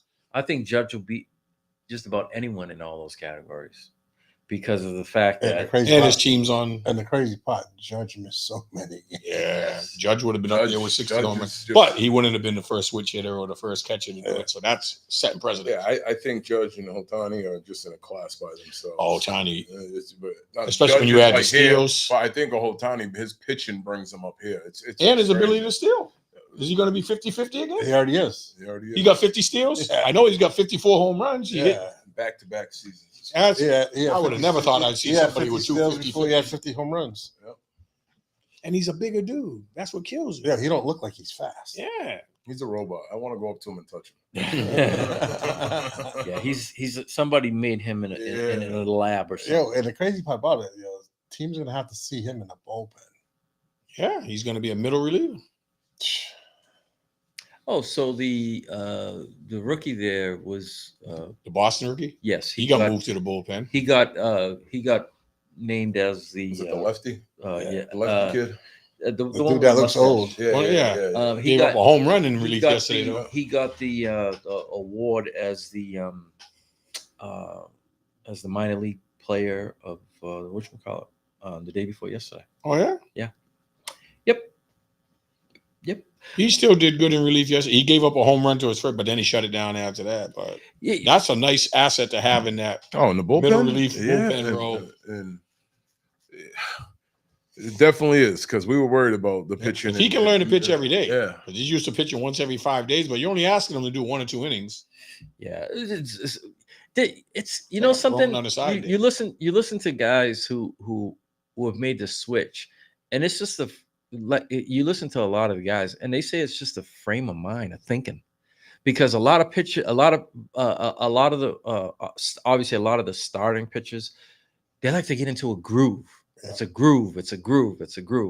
Then when you change your mindset, to all right, listen, I got to come in. It might be a specialist, it might be long relief, but you have to be ready for that moment. It's not everybody. A lot of that is how you warm up.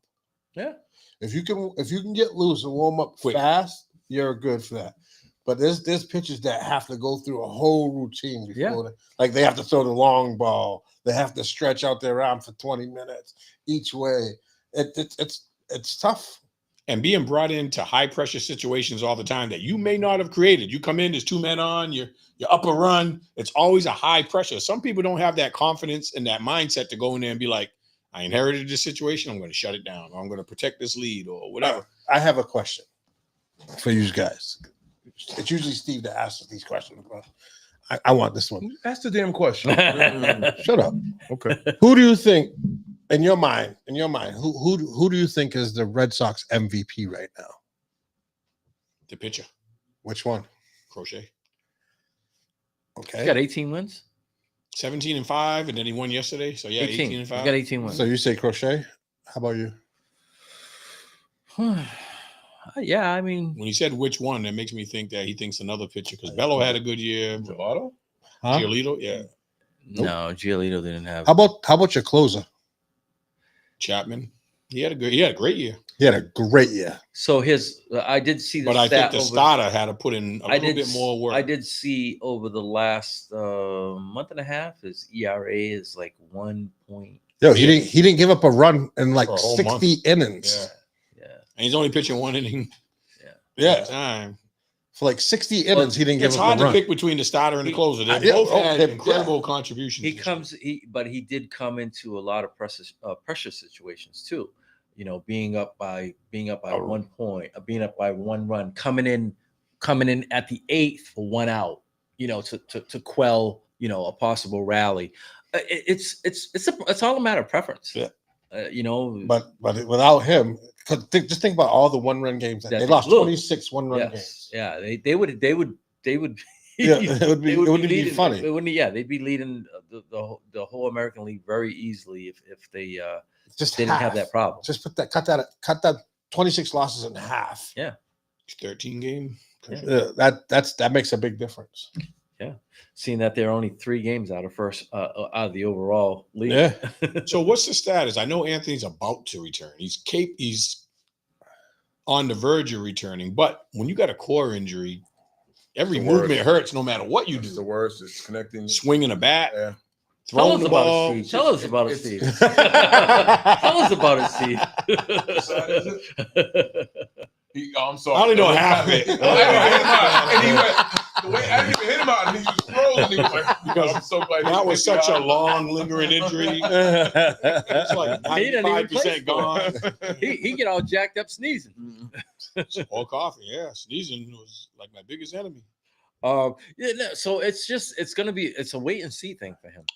I think he's Everybody- eligible Everybody to he'll like come back next week. Whatever that happened being with said, Maya? He's man. gone for the whole year. So we're just going to talk about the Red Sox and the AL. We're not going to talk nothing about the NL. I was gonna get to that. I'm just asking. No, I Just was gonna asking. get. But Races you know are tight in something? both sides. The NL is a lot more clearer than the AL. It is. You're right. It's a lot more clearer. It just so, for instance, you've got 5 games separating. You've got 4. so you got the Yankees. All right, the Yankees and the Blue Jays. All right, I thought in you a were jumping to the NL. in a virtual tie. You jump over to the National League, right? And you look at the National League. Where is it? The National League. So you've got 2 teams within range. Then it goes 2 teams that are there, and then it's a fall off. It's 87 and 81. Yep. So it's like a little top heavy, but then as you get down to the bottom, it's you can see. But I mean, you got 3 teams that literally Seattle, you got Seattle, Toronto, and New York who can all get that number 1 spot. You know what I'm saying? So it's pretty whatchamacallit. Then you got the Red Sox, you got the Guardians, and the Tigers all within 1 game too. So it's a big cluster. It's only a battle for the last spot in. Yeah. The first 5 teams are set. You can't get caught. But Yeah, but that's what I'm saying. that last spot, there's a lot of teams for that last spot. Teams for that last spot. Yeah, Mets, Arizona, Cincinnati. I get it. It's pretty much set, but It's still not. No, it is. This Because is so stupid, man. So mean. Derek, don't hit him. Don't bully him. You know something? So Don't pick on the old guy. We'll talk about the National League. We'll talk about the National League. I'm ready to jump to college football already. I'm itching. All right, listen, we'll talk real quick about the National League. So we got the usual suspects. I mean, it's you look at the top. No doubt, you're right. You got. Milwaukee's a newcomer. Milwaukee. No, they're always there and losing the first round every year. Not at the top, though. Not at the top. No, but they won their division last year. And so you got the Padres, you got the Cubs, you got the Dodgers, the Phillies, and the Mets. What do we think the Mets are going to do? After last year, last year, right? If they don't, they're still on the verge. They got a couple games to win. But wait, hold on. So last year, they were, there was high expectations for them, and then they faltered in the first round last year. And it's like, so now there's not many expectations for them. Could they possibly flip the script if they make it? Yeah, well, they got two other teams right on their ass. Yeah, with 80 wins. Yeah. But it's a far cry from last year. I mean, they fell off at the end of the year. You could see it coming. You could see them like literally like reaching for that finish line, and then they just fell under the tape. But I mean, you got to I mean, it would be a crime if the Dodgers and they're playing the Cubs right now, but Cubs got a big lead. But they're playing the Cubs right now, the Mets. That is. It would be a crime if the Dodgers didn't make the playoffs. I mean, at least the playoffs. Well, they're going to make the playoffs. No. I'm saying it would be a crime if they didn't make it because their payroll, just based off of their payroll.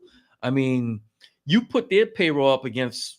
I mean, you could probably take their payroll and then combine it with Milwaukee and who's the Milwaukee other small market team. Yeah. You can take them and probably throw it with one of the lowest, not the Padres, not the Cincinnati. Cincinnati, and you still probably won't surpass them.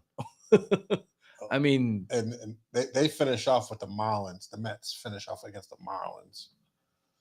You'll probably be playing people that young players to see what they got in their farm system. But you know what's interesting about the teams at the top? You mentioned the Dodgers being a crime not making the playoffs. We know they're going to make the playoffs. Well, you know what they're not going to do this year? Have home field advantage. Nope. That could be huge. But I have to see Milwaukee and Philly win series. They go out in the first round every year. And I always think Philly's going to be, they're going to be the team this year. And then they're out right away. Ooh. I'm interested to see what the Padres are going to do. The Padres good now. The Padres they got pitching. Arizona plays the Padres. They're playing the Dodgers now. And Arizona got something to win. And then they play for, right? And then they play the Padres next. And Arizona's still playing for a chance to win. So the Padres have to come correct. And then Cincinnati's that last. But you also, when we were talking about the Dodgers, we just mentioned a big advantage that what was it Ohtani that we mentioned that went to the bullpen earlier? And we said that Ohtani. They also got Hershiser going to the I mean not Hershiser, who's the other pitcher that he used to be a star, he was their ace. Kershaw. He's going to the bullpen too. So if you got Ohtani and him coming in middle innings, that's going to be crazy. And the Reds got they're just rambling on college football. All right, so yeah, I heard the voices. It's somewhere around here. Football gods are talking. College football, big games this weekend. Go ahead, Kev. The floor is yours. Which one do you think is the one you're looking for? I mean, everybody's going to talk about Oregon and Penn State, or what it is. You got Georgia, Alabama. Who's Miami playing? That's next week. Next week, brother. Florida State. That's a good one. Ooh, interesting. My game, I have the two other games, which are good because there are 8 teams in the top 25 playing each other. So the night game is you have, actually I'm lying. It's in Illinois. It's USC Illinois. I think it's going to be a really good game. Illinois opened up some eyes. Illinois got smacked last year. They got hit by Indiana. But it's Indiana. Indiana's a really good team. They're tough. I said it in the beginning of the year. Big Ten was a 3-headed monster with Ohio State. You got to put Indiana in the fold, and then you got Penn State, of course. But the game that everybody's sleeping on is LSU Ole Miss. That's going to be a good game. That's going to be a good game. That's going to be a really good game, man. You can talk about that's almost like a rivalry. Yeah, the Georgia Alabama is obviously a big rivalry. And then you have the top USC. I mean, but Penn State and speaking of the Georgia Alabama, it just doesn't have the same ring that it's had in the last Alabama's 5 years. Lost. Yeah, Alabama's not there. Alabama got thumped by Florida State in week 1. It doesn't struggled all season. Yeah, it doesn't. Really looked like Alabama. It doesn't have the same. No, obviously, it doesn't have that same. 2 teams in the top 5, top 20, whatever they are. And but no, it's not as good as week 1, but it's way better than the weeks we've had. Oh, the Powder Puff games? Yeah, the Powder Puff games. Like I said, you got 8 teams out of the top 25 playing each other. So it's going to be a good Saturday of football. And there's other games sprinkled in there. Yeah, Florida State and Virginia is going to Florida State, Virginia is going to be there. I like your pick for the national champions game this week because the sneaky team is 3-0. They're playing Washington. Ohio State's playing Washington at Washington. And their quarterback is playing unbelievable at Washington. Yeah. You can even go with another somewhat of a it's not a rivalry, but they know each other well. It's Auburn and Texas A&M. That's going to be a good game. Like Auburn's, I mean, they're not ranked, but they've come along the last couple of weeks. Are we seeing anybody? I know we're only in week. What is it? Week 4. Yep. I know it's we're probably actually week it's five. Week 5. Week 5. They started a week early. It's week 5. Are we seeing anybody that's clear cut that's trying to separate themselves for Heisman? The big names we thought aren't doing it. No, they keep who's talking. the Spanish quarterback? They keep saying the kid from Oklahoma, and I'm like, yeah, is that his name? Yeah, John Mateer. But there's a kid with a Spanish name on the West Coast. They said he's the new number 1 rated quarterback. I'm trying to remember what team he plays for. Bless you. Thank you. Hey, in my eyes, ain't nobody really standing. Yeah, there's no real front runner to me. No. I just wanted to see. I just wanted an opinion to see if anybody thought that. Thank you. The kid at Indiana. Yeah, Fernando Mendoza. Not for nothing. You got to look at somebody from Indiana. Yeah, that's the guy. 73. They said he is now the number 1 rated quarterback. 73 points and 63 points. Yeah, back-to-back games. I thought he was on the West Coast, but damn. We have a long way to go. I think around like week 7 or 8, we're gonna have a better picture. Yeah, because he's got to run that gauntlet. A lot of good games coming up. It's a lot of football left to be played, so we'll see. I don't see a clear-cut runner. I see a few that are you can mention, but as a clear-cut favorite, no, I don't see that yet. That's a tough one. I just wanted to. I don't see anyone. No, I just wanted to see your opinion. If maybe I was overlooking something, but I look every week. I look to see, and no one's head and shoulders above anyone. Taking a look at all these games, right? I'm looking at the spreads. All these spreads are in majority of these spreads are in single digits, like a touchdown, less than a touchdown. Like the Florida State, Virginia, 6.5. TCU, Arizona State, 3.5. Oregon, Penn State, 3.5. Yep. The USC, Illinois, 6.5. LSU, Mississippi, Notre Dame, Arkansas, 4.5. Yep. Ohio State, Washington, 7.5. LSU, Ole Miss, 1.5. Auburn, Texas A&M, 6.5. Indiana, Iowa, 8.5. Tennessee, Mississippi State, 7.5. Arizona, Iowa State, 5.5. Alabama, Georgia, 2.5. And BYU, Colorado, 6.5. And you got UMass, Missouri, 43. UMass. Who are they playing? UMass, Missouri. I wonder how much money Missouri paid them. At least the game's in Missouri. Yeah. I wonder how much money they paid them. Come on down. We'll give you the road treatment before and after we whoop that ass. Yeah.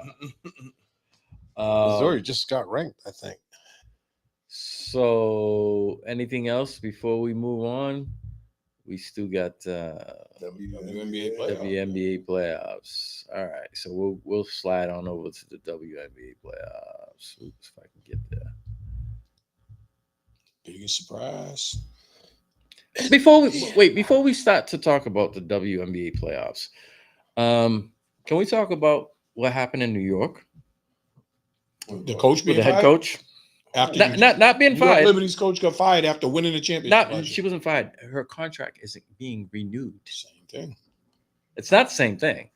They just because if you're fired, I mean, I'd rather have someone telling me we're not renewing your contract than say So- fired. Wouldn't you feel a little bit better? Yeah, I mean, I answer Yeah. a question with a question without Brianna Stewart in that fourth quarter. Where would New York be? Yeah, exactly. She scored what, all their points, or if not all of them? If most of them. And No, they Inescu, the other girl, they were like 3 for yeah, 37 or some shit like that. Oh.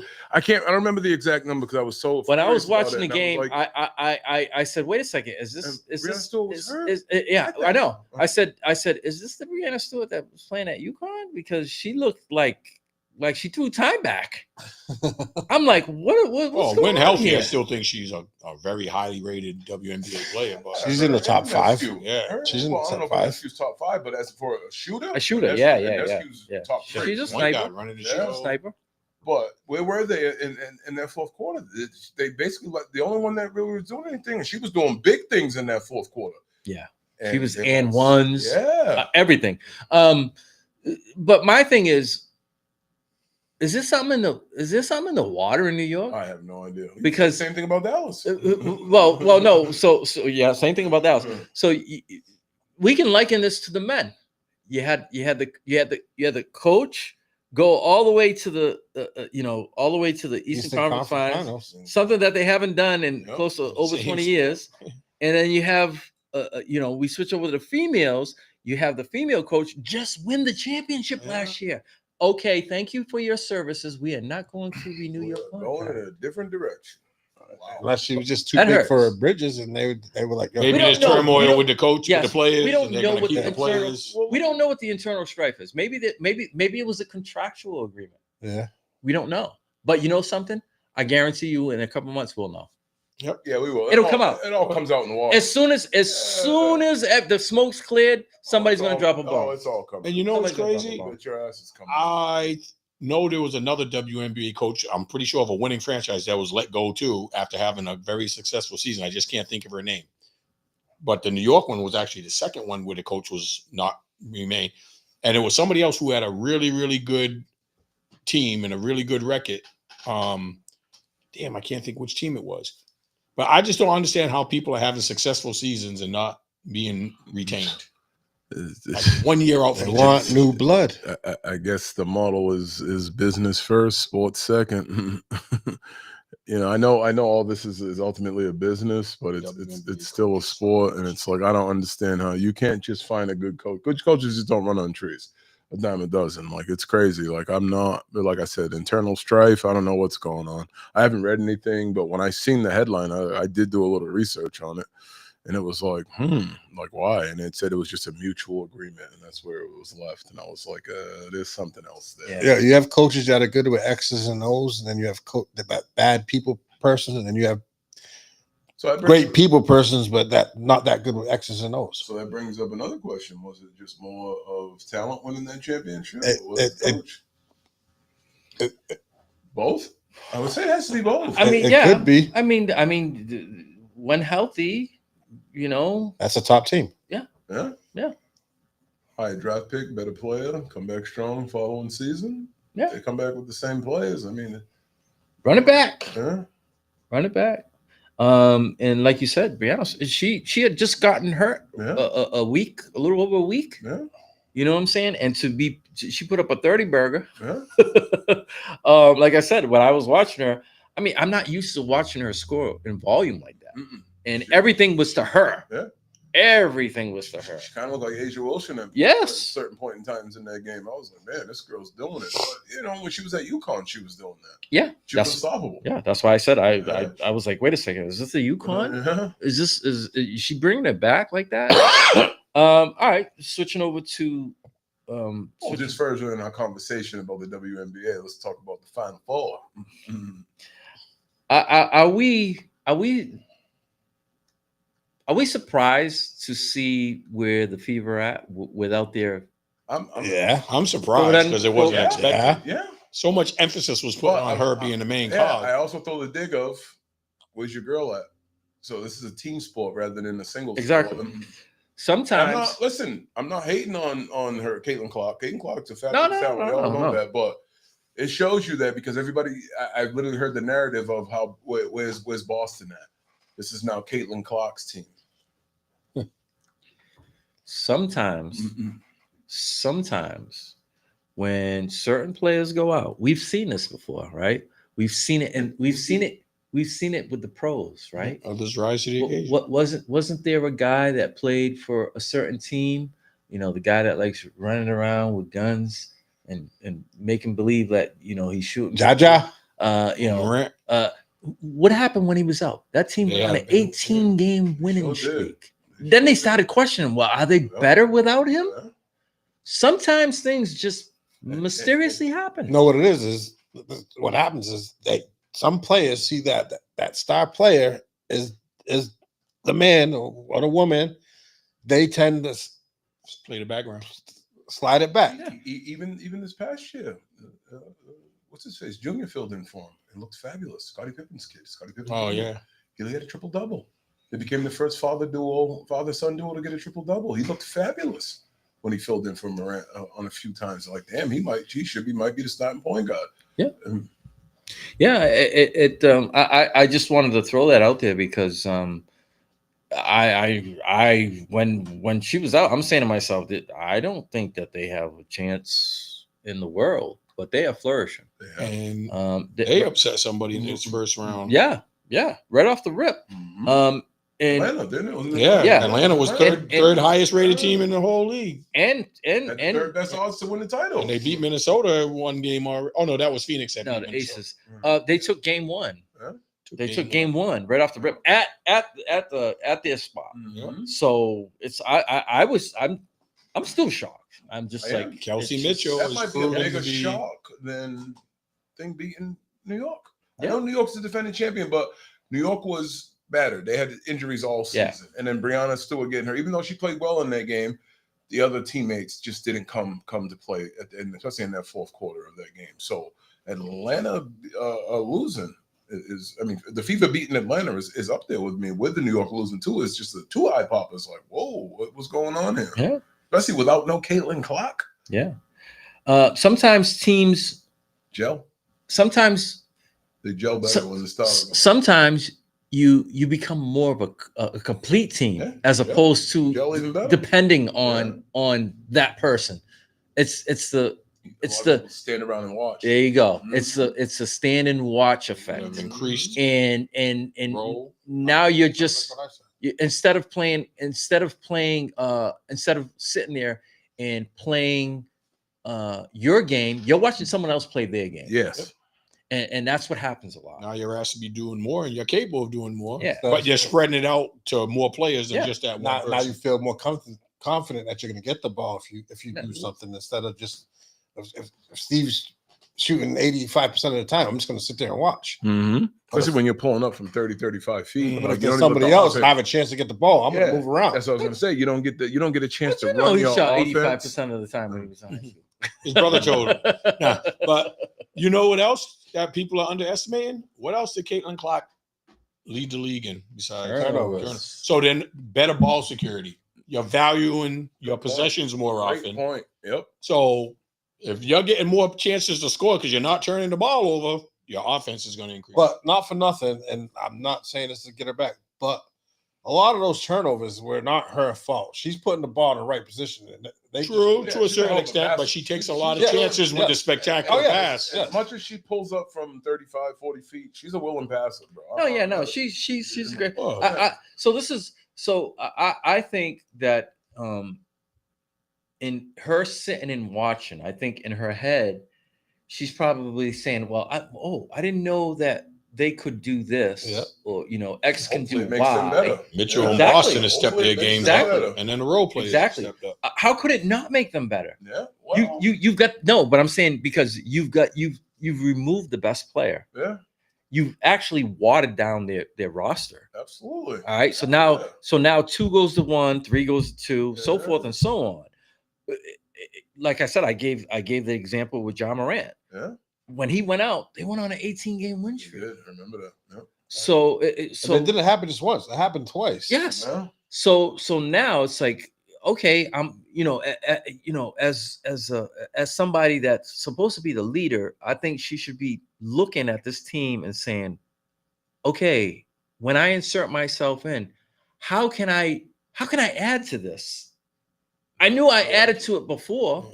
Don't ruffle nobody's feathers. Yes. How do I keep this water flowing at a steady pace? Yes. With inserting myself. Now, has she been ruled out for the whole year? Yes. Yeah, she's done. She's done. Oh, because I was like, done. what happens if she She's gets to the championship? No, if the she's team done. gets to the championship, will the team done. automatically She's say, done. yeah? No, she's done. Yep. They shut it down.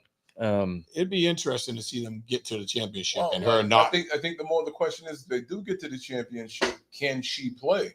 Or once you say you're done for the year, you're done for the year. Like, I think it was a team decision. They might have could bring her back. They might have just said she's done because they probably didn't Is expect. Yeah. That's what I'm saying. I'm Now- not saying that's now, the case, but what if they do get to the finals? Now, my and thing she is- feels, and she feels somewhat healthy, but does that ruin the team chemistry? Yeah, That's don't try to part be. of it. Come off the bench. Don't Well- try to be the main cog. well, there's You play 10 minutes a half. That's good. There's I don't know what the logistics for the WNBA are, but I know obviously, in the NBA, obviously if you lose a spot, somebody can come up. I don't know what the what the thing is. But they'd have to make a roster move. Well, yes, you have to. You're on IR. Everything is obviously it goes off of those rules. Yeah. I don't know if obviously football. Okay, you're gonna go. You got to miss at the minimum 4 games. Yeah, that's what I was going Alright, to say with you. but when someone claims that they're hurt, you open up roster spots. I don't know what the logistics are for moving up, moving down. I'm not versed in it. I don't know. So that would be interesting to see, because let's face it, she's been out now for, I want to say like 6 weeks. Yeah. What kind of basketball shape is she in? Yeah, because She's a junkie though. Yeah, She's a stays junkie, in but shape, just but- imagine you've pulled your hamstring before. Oh yeah. Oh yeah. Basically, What wonder if she can was you hurt really more than do she really let us with believe. that pulled hamstring? I know she's a junkie. And I'm not saying it's like riding a bike, but literally a couple weeks off from basketball, you have to really get back into the things for at least a week. She's not going to just come off the streets dry and just maintain Caitlin Clark's status. It's not gonna happen. No. But what I'm saying, and it's not a 7-game series. In first game, team win 3, you're the champion. Yeah. If they get that far and she's able to play, it's all hypothetical. I get that, but The pressure from the team's fan base. If we make it, we got to put our bet. We got to have Caitlin for the championship. This is my They want to give her credit. This is my thing with that is if right now you think you have a chance, which theoretically they do, you have her. If you plan on you have her working out now. Yeah. To be ready. And make sure Just she in case. can't make her injury Another worse. good point. Yeah.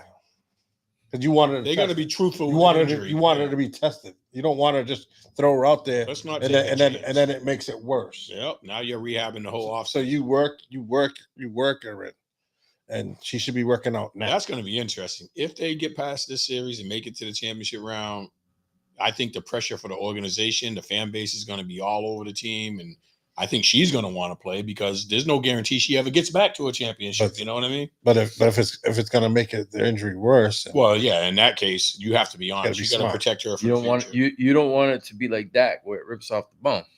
Yeah.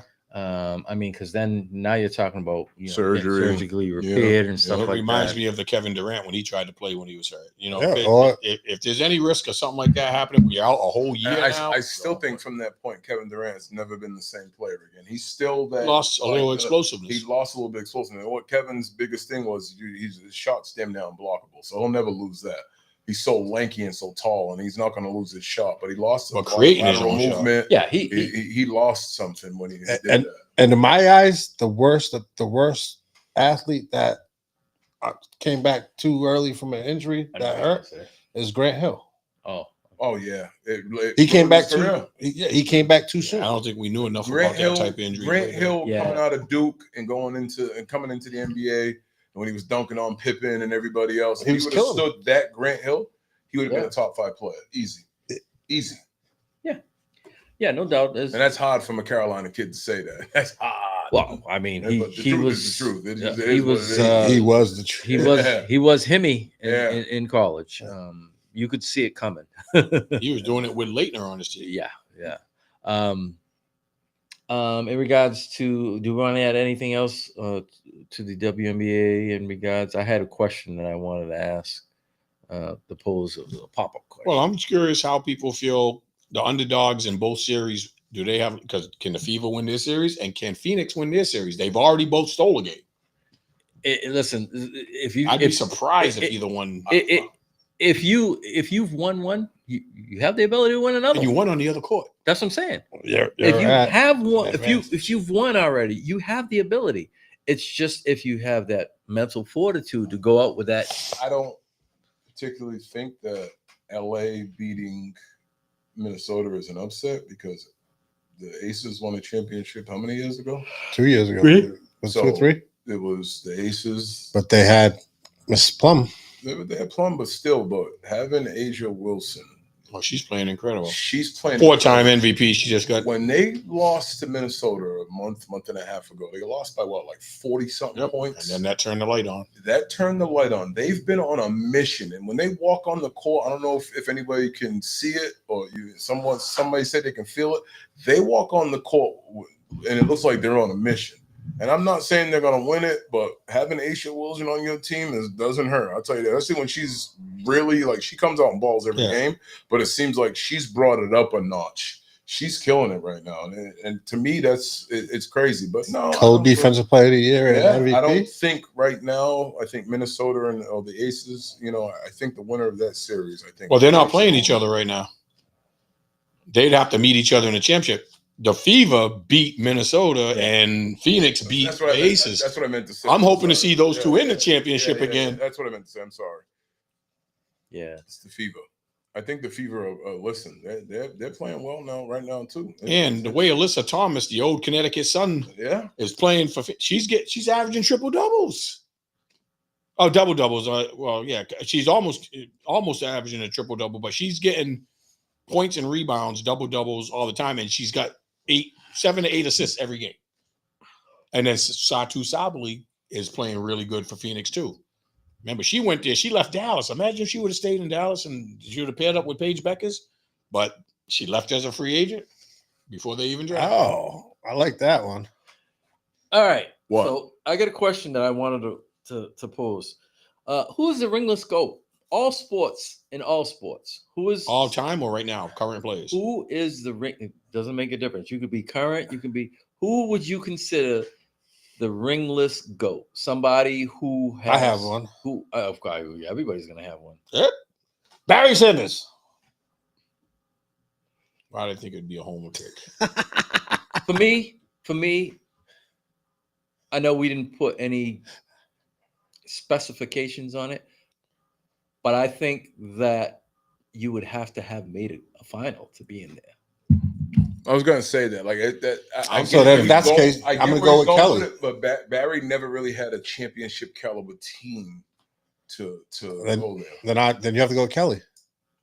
Jim Kelly? That's a bet. I think that's a more because 4. he was knocking on the door 4 years in a row. Yeah.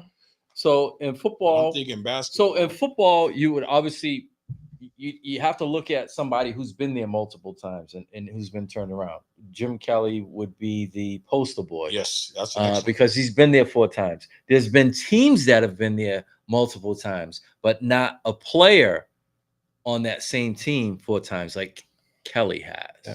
All right. Thurman Thomas wasn't there all 4 times? Yes, he was, but he was triplets. he was Kelly was more, I would say he was a little more integral. Okay. But he was the face of the Bull. He was the face of the Bills. No, I always feel quarterback got too much credit, but okay. Yeah, you either get all the credit or you don't. You know. I think they get too much credit. Win, lose, or draw. Yeah, well, that's why they get paid the most. No, so I would. So you know what? Thinking back to those 4, I think in those 4. Did you actually who picked Kelly? Did you say He Kelly did. or did you say I Kelly? No, he said Kelly. Okay. After the homer pick, he picked the legit. But okay, so let's try to Who clean did you this say? up. Warren Moon? I didn't say nobody yet. I liked your Kelly. I Yeah, wasn't. no, I like the Kelly. I like the Kelly because 4 years in a row, not just 4 years, 4 years in a row. Now when we'll go with Kevin, he wants to go with the running back. No, I didn't know that. Thurman Well, Thomas no. was not my pick. Don't do that. Oh no! Oh, I thought you said Thurman. I thought you No, would I say. just said. What I asked about- you a Wasn't he question. integral You on said the he team? went 4 times. I said, Yeah. well, Thurman Thomas wasn't with him. I didn't pick Thurman Thomas. Oh, okay. The All right. receiver, the receiver was with them all 4 times. Yeah, Andre Reed. Yeah, Andre Reed. Oh, Reed. So, but you look at so this is what I was. I gonna got say. a whole nother play. You look at those guys, right? Some of those Super Bowls, them guys didn't even show up. Yeah, you're right. Didn't even show Including up, Jim Kelly. including Jim Kelly. So I want to say when they lost 52-17 to the Cowboys, I don't think nobody from that team showed up. I think we're giving him too much credit. Who's your pick? In football. No, just you said the ringless goat. Who is it? No. So I what I want to do is I want to try to establish. I want to go. I don't even have one. I don't even. Great question. I don't even have one. I wanted to match everybody's. I wanted to match everybody's and then go with that. So I like his for football 4 times. What do you got? I think he hasn't won, and he was criticized for this. But did Jerry West ever win a championship? I think he always fell short. But he's the icon. He went to the championship. Yes. They lost. Yeah, but I don't think he ever won. So similar to Jim Kelly, Jerry West been there a million He times. actually got MVP. He actually got MVP on a losing team. On a losing team. But I don't think he ever won. And Yeah, no, remember, he hasn't. he was the logo for the NBA for years and never won a championship. And been there a whole bunch of times. Yes. That's got to be heartbreaking. I could think of like You could 4 say- or 5 people. You could and say Stockton and Malone. Yeah, but those See, were together. to me they were together. But so you. I would pick Charles Barkley over them. I was going to go there. I was going to say Charles Mine's Barkley gonna is be one. Charles Barkley. I would say He had he to was do it one of the more by guys. himself. But He was one of the guys. yeah. Charles Barkley was legit 6'3" and a half. I could say and he was killing. I could say I can make a strong case for both of those guys because you've got the all-time assist leader and you've got the top Steals as 5 well. and steals too. Yeah. And you've got all in points. So he's kind of up there on the rebounding thing too. He's not. He might not be. I think he's just outside the top 10, and that's notable. who's that? Malone. All time. Oh yeah. So I mean, so you I think you have to take in when you ask the question, you got to look at their body of work, what they've done, absolutely. right? And to have been there. No slight against Barry, he just never made it. He made it to the NFC Championship game, but he never made it to Jim Kelly's definitely. But see, when you say Barry he might not be the ringless GOAT, but I think Barry is the greatest back in the NFL, bar none. Oh yeah. Bar none. I don't disagree with that. I'm going with Barry Sanders number 1, 8 days a week. I like him or Peyton. You can't go wrong with You it. can't go wrong. If you pick I know. Barry, I'm going to pick Peyton. So But I'm just saying, I put him on equal terms. Yeah. All right. So baseball. Think about a ringless goat. You can't really say that because Ted they Williams. weren't there many times. You know, if you went once, then it's kind of like, But if you give some people around it to go with it, then because I could say Buckner, and you're like, oh, wait a second, he only went there once, and he made the biggest error, one of the most famous errors of all time. It's hard in baseball. It is hard. Hard for baseball.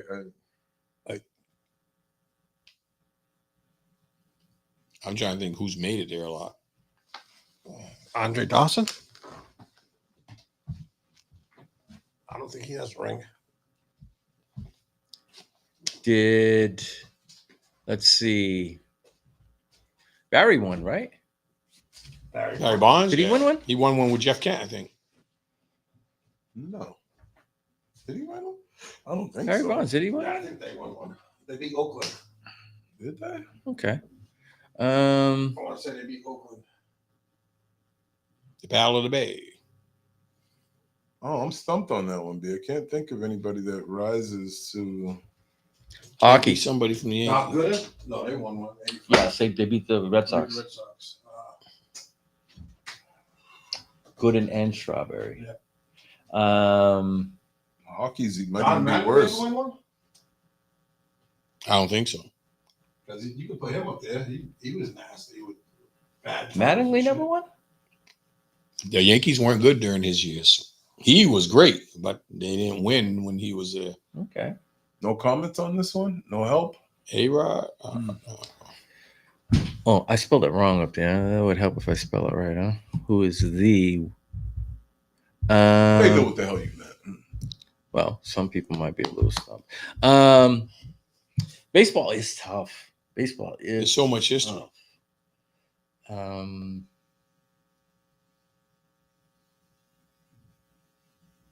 Who's the guy that always for the Cubs that was it Ernie Williams? Let's play too. Like he never won because the Cubs haven't won a World Series. They're the only ones with a longer streak than Boston for not winning a World Series.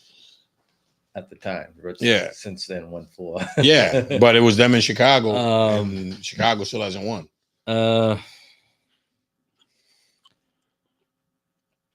That's a tough one. That really is a tough one. I just can't think of teams that made it but just didn't win the World Series because I'm thinking something similar to Jim Kelly, but nothing's coming to mind.